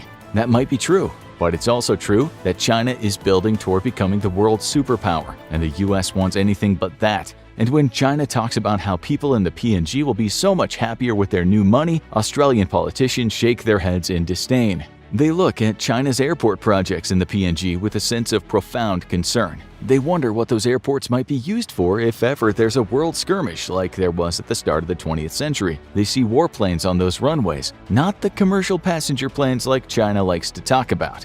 Australia sees China as the biggest threat to its own trade with the PNG. They look at China's ever-expanding military and see missiles pointed in the direction of Australia. Australia and other Western allies know how important the shipping lanes are. They understand the strategic importance of this part of the world. And so they aren't about to big up China for helping PNG build a much-needed infrastructure. Now, everyone suddenly wants to get PNG on their side. It's like the kid on the playground that wasn't popular before coming into school with something that all the other kids were jealous of. Now everyone wants to be his best buddy. That's what's happening with PNG. The PNG politicians know only too well how this game will end. What worries the US and Australia the most is China building a naval base in PNG. The Prime Minister has said he's never talked about that with China, and China has recently expressed that it's not there to do that. It said the military base theory proposed by its enemies is completely baseless and hyped with ulterior motives. This was after an Australian newspaper said the futuristic $8 billion development project is set to include an airport, naval base, and military base carved out of jungle land in Orokolo Bay. If you look at rankings for navies in the world, China usually comes second these days behind the US. Still, if you've been watching what's been going on with the People's Liberation Army Navy over the last decade, you'll see that it's grown in size and capability to a great extent at the same time as China has been making its presence known in the South China Sea and now the Pacific region. Expanding navy, a new presence in the ocean and seas. What does it all mean? China's naval facilities have expanded massively as of late. Its new aircraft carrier, the Fujian, is a sight to behold and a threat to US naval superiority. Then there are China's fairly new stealth-guided missile destroyers and their Yuan-class submarines, all of which make China a huge force where the water is concerned. It's unsurprising then that Australia wasn't too happy when China said it wanted to invest in PNG's Lombrum Naval Base on Manus Island. This was a very important base for the US and other allies during World War II and remains a strategically important base amidst key trade routes. China never got to invest. Instead, Australia, with US investment, stepped in and handed over $175 million. This has ensured that the port will remain under the control of Australia and the United States. Australian media has called this joint venture from Australia and the US a significant pushback against China's Pacific ambitions. China won't stop though, it's just getting started. It will keep investing, it will keep expanding its friends list, it will flirt and woo and bargain to get what it wants. As some political scientists point out, the era of the US being a sole superpower might come to an end at some point. And what was a unipolar world will become multipolar, with China reaching parity with the US. As for what will happen if we enter a new multipolar nuclear era, that's hard to say, but it will be interesting. Or, as one analyst said, it will be unprecedented and far more complex and challenging than the Cold War. It's now or never. China needs to be taken down, and you are responsible for getting the job done. The mission will take all of your cunning, an immense amount of firepower, and a strategy that will simultaneously cripple the economy and society in one of the most powerful countries in the world. However, even though you control the largest invasion force ever gathered, there's still a 99.9% chance you will fail. It's time to gather your troops, arm your weapons, and launch your aircraft, because China is waiting to crush you. Before you can even begin your invasion, you need to move forces into striking positions. When you try to do this, you quickly realize you've run into a Chinese roadblock, both literally and figuratively. China is quickly becoming one of the most technologically advanced countries in the world. Recent reforms and regulations put on tech companies by the Chinese government have shifted the sector towards self-reliance and increased innovation. This plan has allowed the Chinese tech industry to produce the most powerful memory chips and fastest databases in the world. So something you need to take into consideration before you invade China is that they have the capability to wage cyber warfare and hack into even your most secure databases. The Chinese government also has around 68 military satellites in orbit around the planet. These satellites give them a bird's-eye view of what's happening in the world and allows them to keep an eye on their borders. A mass mobilization of troops would quickly be spotted by either routine military surveillance or by Chinese assets located around East Asia. The element of surprise is not an option, as there is no way for your forces to sneak up on China. On top of constant surveillance in the region, China also controls much of the infrastructure going into and out of the country. For example, one of the centerpieces of President Xi's foreign policy is the Road and Belt Initiative that connects China to important trading hubs around the world. What this means is that any force spotted along the route or in any of the ports China uses for trade would quickly get reported to the government. China has been spreading its influence throughout its home region and across the world through its trade network, tech services, and manufacturing capabilities. All of these things have allowed China to gather allies in unlikely places. These partnerships may not be with foreign governments, but with companies and influential associates with which China does business. What it comes down to is that even if many governments around the world do not like China, they rely heavily on them for many things. This gives the nation leverage, and that means although they might not have military bases spread throughout the world like the US and NATO, they almost certainly know what's going on at all times. Since there's no reason to hide your attack, you decide an invasion concentrated at specific points along the border is the way to go. If you can focus your forces on a unified attack, they can lay waste to whatever opposition China can muster. China is massive. Its land border extends 13,670 miles, which is both good and bad for your invasion plans. The good thing is there's a lot of entry points. The bad thing is you have to choose the most strategically valid one, and there aren't really any good options. China is composed of around 3.7 million square miles of land. And as you'll soon find out, the sheer size of the country is going to be a problem for your invasion effort. China has almost 20,000 miles of coastline, which means that your navy will play a major role in the invasion effort. However, before you can coordinate your attack and pinpoint the exact method of invasion, you need to study the geography and topography of the country. As you unfold the map of China, your heart sinks. The complex environments and climates of the region are going to make the invasion much more difficult than you could have possibly imagined. The scariest part is that you haven't even thought about how to deal with the Chinese military. As you brainstorm with your generals, your first thought is that a land invasion is the best course of action since you can just drive your troops and tanks right into the heart of the country. But as you look for the best point to cross the border, something becomes abundantly clear. Entering and traveling through China will be no easy task.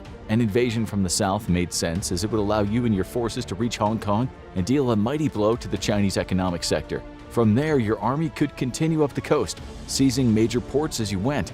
After Hong Kong, Shanghai would fall. Then your troops could make a beeline straight for Beijing, where you would capture President Xi and force a surrender. Once the coast was secured, you could move inland, encircle any remaining Chinese forces, and bring the entire country to its knees. Unfortunately, that's not a viable option. The problem with entering the country from the south is that your army would need to traverse thick jungles full of diseases and locations where the enemy can hide and ambush you. Like the United States found out in Vietnam, fighting a war in dense jungles and forests is never easy. If you were trying to take China down quickly, your efforts would be hindered as your forces are bogged down. These areas are rich with vegetation and would make it hard to move tanks and other vehicles across the landscape, while air support would be pretty much useless as the canopy would hide enemy troops. On top of that, Chinese forces could utilize the jungle as a perfect environment to conduct guerrilla warfare.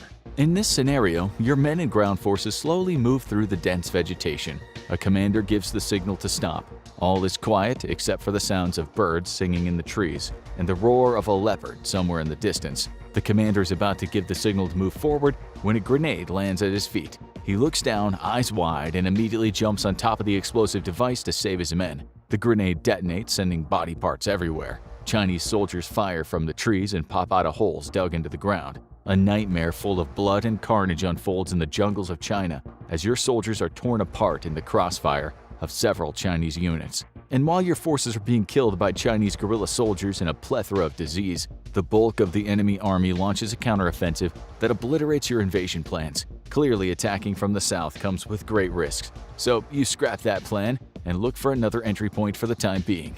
So what if you adjusted slightly and attacked from the southwest? There's a lot less jungle in this region, but you'd end up running into a much bigger problem. As your army approaches from India and Nepal, a massive fortification looms on the horizon. The Himalayan mountains act like a natural wall that protects the lands of China. There'd be no practical way to get an army over its peaks, and you can forget about moving your vehicles through the area. There are passes, but it would be incredibly slow going, and your forces would be decimated in choke points and kill zones. The Himalayas are so massive they would also prevent attack aircraft like helicopters from passing over them. The weather in the region can change in an instant, and wind gusts could blow helicopters and planes off course and into the side of the mountain. Attacking China through the Himalayas is just not an option. You could theoretically airdrop men onto the other side of the mountain range and then proceed further into China from there, but what you would find on the other side is the extraordinarily large Tibetan Plateau. The problem with dropping troops onto this region of China is that it is wide open. Your main force would be composed of infantry due to the fact that tanks and artillery wouldn't be able to make it over the Himalayas, and airdropping armored vehicles is a tedious and time-consuming tactic. This would end up being a problem as multiple launch rocket projector vehicles and Chinese artillery would be waiting for you on the other side. Your journey through the country to the administrative centers of China would be over before it began. The very fact that this part of China is a hilly series of grasslands means that the enemy will see your forces coming from miles away. The Chinese army would already have set up defensive positions atop the hills with vantage points that allow them to track your forces and fire with deadly accuracy once they were in range. Crossing the Tibetan Plateau by foot would result in a massacre, especially with minimal armored vehicles or tanks for support. Once again, you decide to scrap the plans for an invasion from anywhere along the southern China border. So what about the west? Could your forces plow through the border between Kyrgyzstan, Tajikistan, and Pakistan? Before you could even consider this as an option, you'd need permission from those countries to move your army through their lands. This might be easier said than done, as China has a lot of influence in the region and would not be wise for any of these nations to get on their bad side. This is especially true for Pakistan, which would likely aid China during an invasion as the two countries are closely allied. However, let's suppose you did manage to send forces into China from the west. What would they be greeted with after they crossed the border? Unfortunately, your army would find itself in a vast and unforgiving desert. The Tarim Basin, along with parts of the Gobi Desert, make up much of western China. The basin itself is 343,000 square miles of almost completely inhospitable land, which your forces would have to travel through before they could even get close to a major Chinese population center. It would be slow going as your transports become stuck in the sand and your troops run out of supplies. Getting resources to the region would be nearly impossible. It's almost guaranteed your supply lines would be harassed by Chinese forces as you moved forward. All the Chinese would have to do to defeat an attack from the west would be to disrupt the supply lines going to the invading force. The desert would consume your entire army if it's not supplied with fuel, food, and other vital resources. Around 30% of China is desert, and most of the landscape is concentrated in the western half of the country. Your forces would have a long way to go before they could locate sources of food, water, and basic necessities within the borders of China. And the worst part would be that as your army tried to escape the dry landscape of western China, they would be bombed by the Chinese Air Force, sieged by artillery, and decimated by long-range missiles. Even if your forces could make it through the desert, they would still have a long way to go before they reached any of the administrative centers or economic hubs, which all sit near the East Coast. Attacking from the west would not only be deadly, but a huge waste of time. This leaves only one other land route to China, through the northern border. However, this too isn't really an option. For one thing, your entire army would need to pass through Russia in order to reach Mongolia, both of which have close ties with China. It would be very unlikely that either of these nations would allow an invasion force to pass through their lands without some kind of confrontation. However, if your forces could hypothetically enter China through their northern border, they would once again be met with desert. This is after they had already passed through the frozen hellscape that is northern Russia. And as history has shown, any invasion force that tries to cross Russia is only met with death and loss. Then again, you could always give up your land-based invasion options, knowing that no matter which way you enter from, your forces will sustain heavy casualties due to the landscape and the military response of China. What would happen if you were to attack by sea? As the coast of China comes within sight, your naval fleet is met by a barrage of artillery and missile fire from the mainland. China deploys huge numbers of heavy weapons to slow your approach, and it works. The skies are filled with Chengdu J-20 fighter jets and Xi'an H-6 bombers. Fire rains down on top of your naval ships as they are desperately trying to fend off the onslaught of aerial attacks.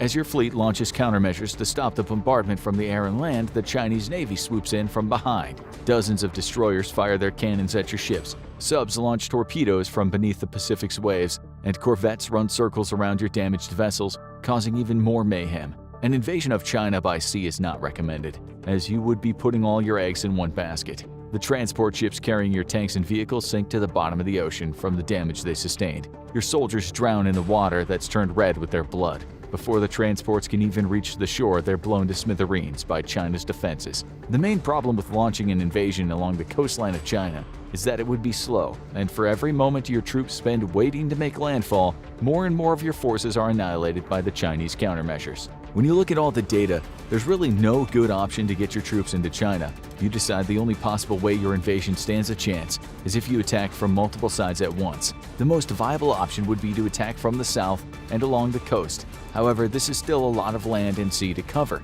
You need to have enough men, vehicles, and resources to take on the entire Chinese military, which is only growing by the day. Unless you had some serious help from allies, this would end up being an impossible task. And this is because China has the second most powerful military in the world after the United States, and it may even overtake the US in the near future.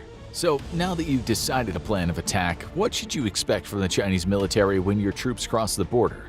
Unfortunately for you, the time to invade China has passed. Over the last 2 decades, China has increased its military spending by 740%. This means the country dedicates about $230 billion to its armed forces annually, and this number only seems to be increasing. If you tried to invade China 20 years ago, you might have been successful, but now there's very little hope you'd be able to traverse the country's defensible landscape, defeat its military, and subdue the nation's population. Something that's very important to keep in mind is that even though China spends about 4 times less on its military compared to the US, this does not mean the Chinese military is 4 times as weak. China has access to much cheaper labor, which means they can build more weapons and vehicles while spending less money. China also has been very strategic about how they want their military to operate and what they consider valuable assets. The government has very little interest in policing the world and therefore has spent less money on foreign military installations than NATO or the United States. What this means is that over the last several years, China has been hyper-focused on building a military that is very effective at protecting its own borders. China's military policy is mostly defensive at this point in time, which means they're ready to defend against any type of invasion. Almost all of China's military assets are in the country or nearby. If you tried to invade China, it would not take long for the government to mobilize and deploy military forces to your location. When your troops come out of the jungles and forests of southern China, they're met by several battalions equipped with some of the 5,250 tanks China has at their disposal. Most of these armored behemoths are the Type 99 tanks. China also has older and less effective tanks, but the fact that your army is just bogged down in rough terrain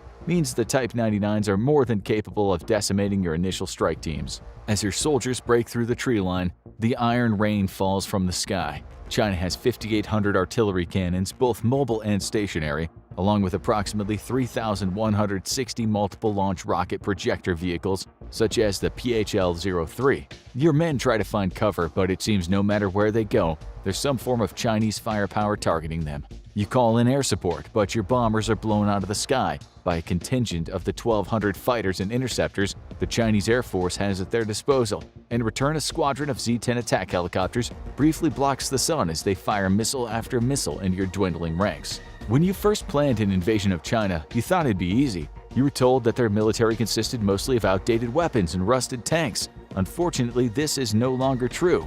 Your coastal incursion isn't faring any better than your land forces. The Chinese Navy has 41 destroyers, 2 aircraft carriers, and 80 submarines, all of which were close to home when your ships entered the South China Sea. These ships are supported by even more helicopters and bombers. Things are looking worse and worse as you realize you've made a terrible mistake. China wasn't just difficult to invade, it was impossible. You meet with your generals far behind the front lines to come up with a new plan. Your invasion force is almost entirely decimated. As you look at the maps of the battlefield, you hang your head in shame. Suddenly, sirens go off. There's an incoming projectile, but it's too late. The Chinese launched the Dongfang 17 hypersonic missile at your command center. The missile travels 5 times the speed of sound at low altitude, making it difficult for radar to detect. Before you have time to react, the Chinese hypersonic missile slams into your bunker and detonates, putting an end to your invasion and any future plans you had for trying to secure the country. But what if everything went your way, and you not only put your boots on the ground but defeated the Chinese army? What this would mean is that you somehow dealt with 2.5 million active and reserve service members. This is a gigantic army to overcome, but let's just say you managed to pull off a miracle. Problem is that even if you'd had destroyed China's traditional military, there are still around 620 million other men and women who are fit for service. The Chinese government has an almost endless pool of people to conscript into fighting your invasion force, and they wouldn't have to try too hard to convince the general public. Since the Chinese government controls all information and policies in the country, all they'd have to do is tell their people to fight and die for their homeland. And you would have a population of around 1.4 billion taking up any weapon they could find and resisting your invasion. Granted, many of the 1.4 billion who live in China wouldn't be able to fight because of age or health conditions, and some wouldn't fall for the propaganda. Even so, you'd have to fight around 500 million partisans to gain full control of the country. And even if your soldiers had the better weapons and training, sheer numbers of this conflict would eventually win. It's highly unlikely your invasion force would be able to defeat the second largest military in the world, a population of over 1 billion, and a government that has complete control over the media its citizens consume. This last factor means that unifying its people and ramping up wartime production would be streamlined and almost instantaneous. Now, we don't condone authoritarian rule or dictators, but when decisions need to be made and things need to get done during a military conflict, it happens much more efficiently when there are no checks and balances within the government. This brings us to another reason why China would be impossible to invade. When taking over a country, the opponent's military is not the only thing that needs to be taken into consideration. The economy and the ability to transition from manufacturing consumer goods to weapons and military vehicles is a key factor. China is set up to make this transition rapidly. In fact, if China even had the slightest suspicion that they were going to be invaded, every factory and manufacturing center within its borders would be put on high alert. The government would make sure businesses had everything they need to ramp up wartime production. And with an enormous workforce, weapons, tanks, and aircraft and missiles would be produced in staggering numbers. Also, China has an ace up its sleeve, especially if you plan on invading from the sea. Its naval might is most certainly formidable. Any invasion force traveling across the ocean would have a tough time reaching its shore. But what makes their navy even more dangerous is that it can grow rapidly at a moment's notice. China has the biggest shipbuilding industry in the world. It manufactures around 40% of all ships in the ocean, and although most of the vessels constructed are cargo ships, it would not be that difficult for China to shift its shipyard production toward more military vessels. Again, all it would take is an order from the government and a promise to deliver whatever materials are necessary to get the job done, and the workers would do the rest. The construction of a destroyer and a cargo ship is, at least logistically speaking, very similar. The design is obviously going to vary greatly, but the actual building process will remain relatively the same. And in times of war, China wouldn't just require shipyards to switch gears and focus on military manufacturing. Everything from metal workshops to electronics factories would start churning out everything China needs to win a war. Right now, you're probably thinking, well, if I can't beat their military, perhaps I can cripple China's economy, force them into submission. But even this wouldn't work. One of the reasons China is so resistant to an invasion force is because for the past several years the country has been moving more and more towards self-reliance. China produces a massive amount of energy domestically. Right now, around 55% of China's energy production comes from burning coal. And although some of this coal comes from other nations, such as Indonesia and Russia, China also has several other energy sources to keep production going. If China was invaded, the government would be more than willing to shut off power to residential buildings and rural towns to allow for continuous energy flow to factories and military bases. However, they might not even need to do this. Current estimates suggest that around 40% of China's energy comes from renewable sources within its borders. On top of that, China has over 25 billion barrels of oil in reserve that it could tap into in case of an emergency, like if it were being invaded. So even if you were trying to cripple the manufacturing capacity of China to make it easier to invade, they could still last a very long time before production would slow down.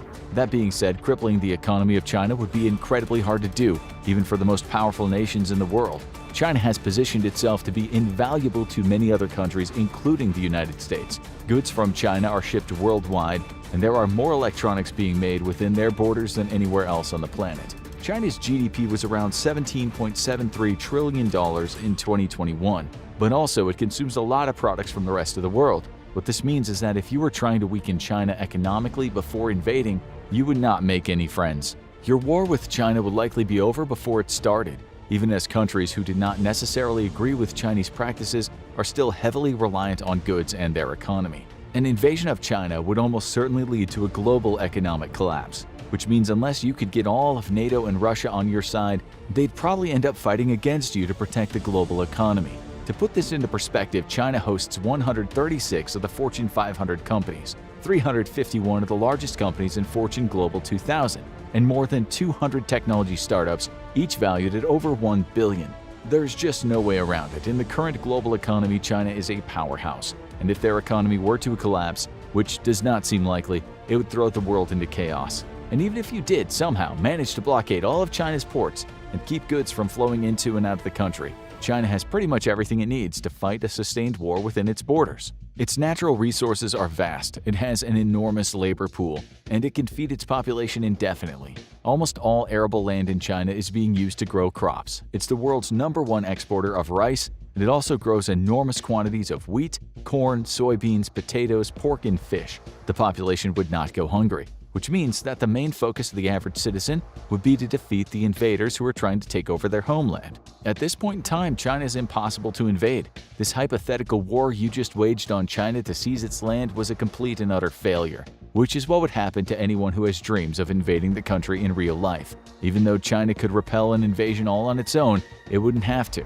North Korea and China technically have a mutual aid and cooperation alliance, and even though North Korea needs China much more than the other way around, the Hermit Kingdom would be able to offer some support. Russia would also likely step in if it wasn't too busy waging an unjust war against one of its neighbors. What it comes down to is that the geography, economy, and military of China make it impossible to invade. For years, China has been positioning itself to be indispensable to the rest of the world while simultaneously spreading its influence and gaining power. China might not have the biggest army in the world, but it doesn't need it to fend off an invasion, as wartime production can be ramped up at a moment's notice. Plus, no one would dare to invade the country out of fear of what it might do to the global economy. Then again, if things went really bad and China found enemies closing in from all sides, there's always a plan B. China has a strict defense-only use of nukes policy, so the moment someone steps onto their soil with malicious intent, China has 350 nuclear warheads that it can use to vaporize the enemy. At the beginning of your conquest, there was a 99.9% chance you would fail. That 0.1% didn't mean you would necessarily win, but that everyone would lose. Because once nuclear war starts, it's game over. Now watch China's plan to take over the world, or check out these countries are impossible to invade.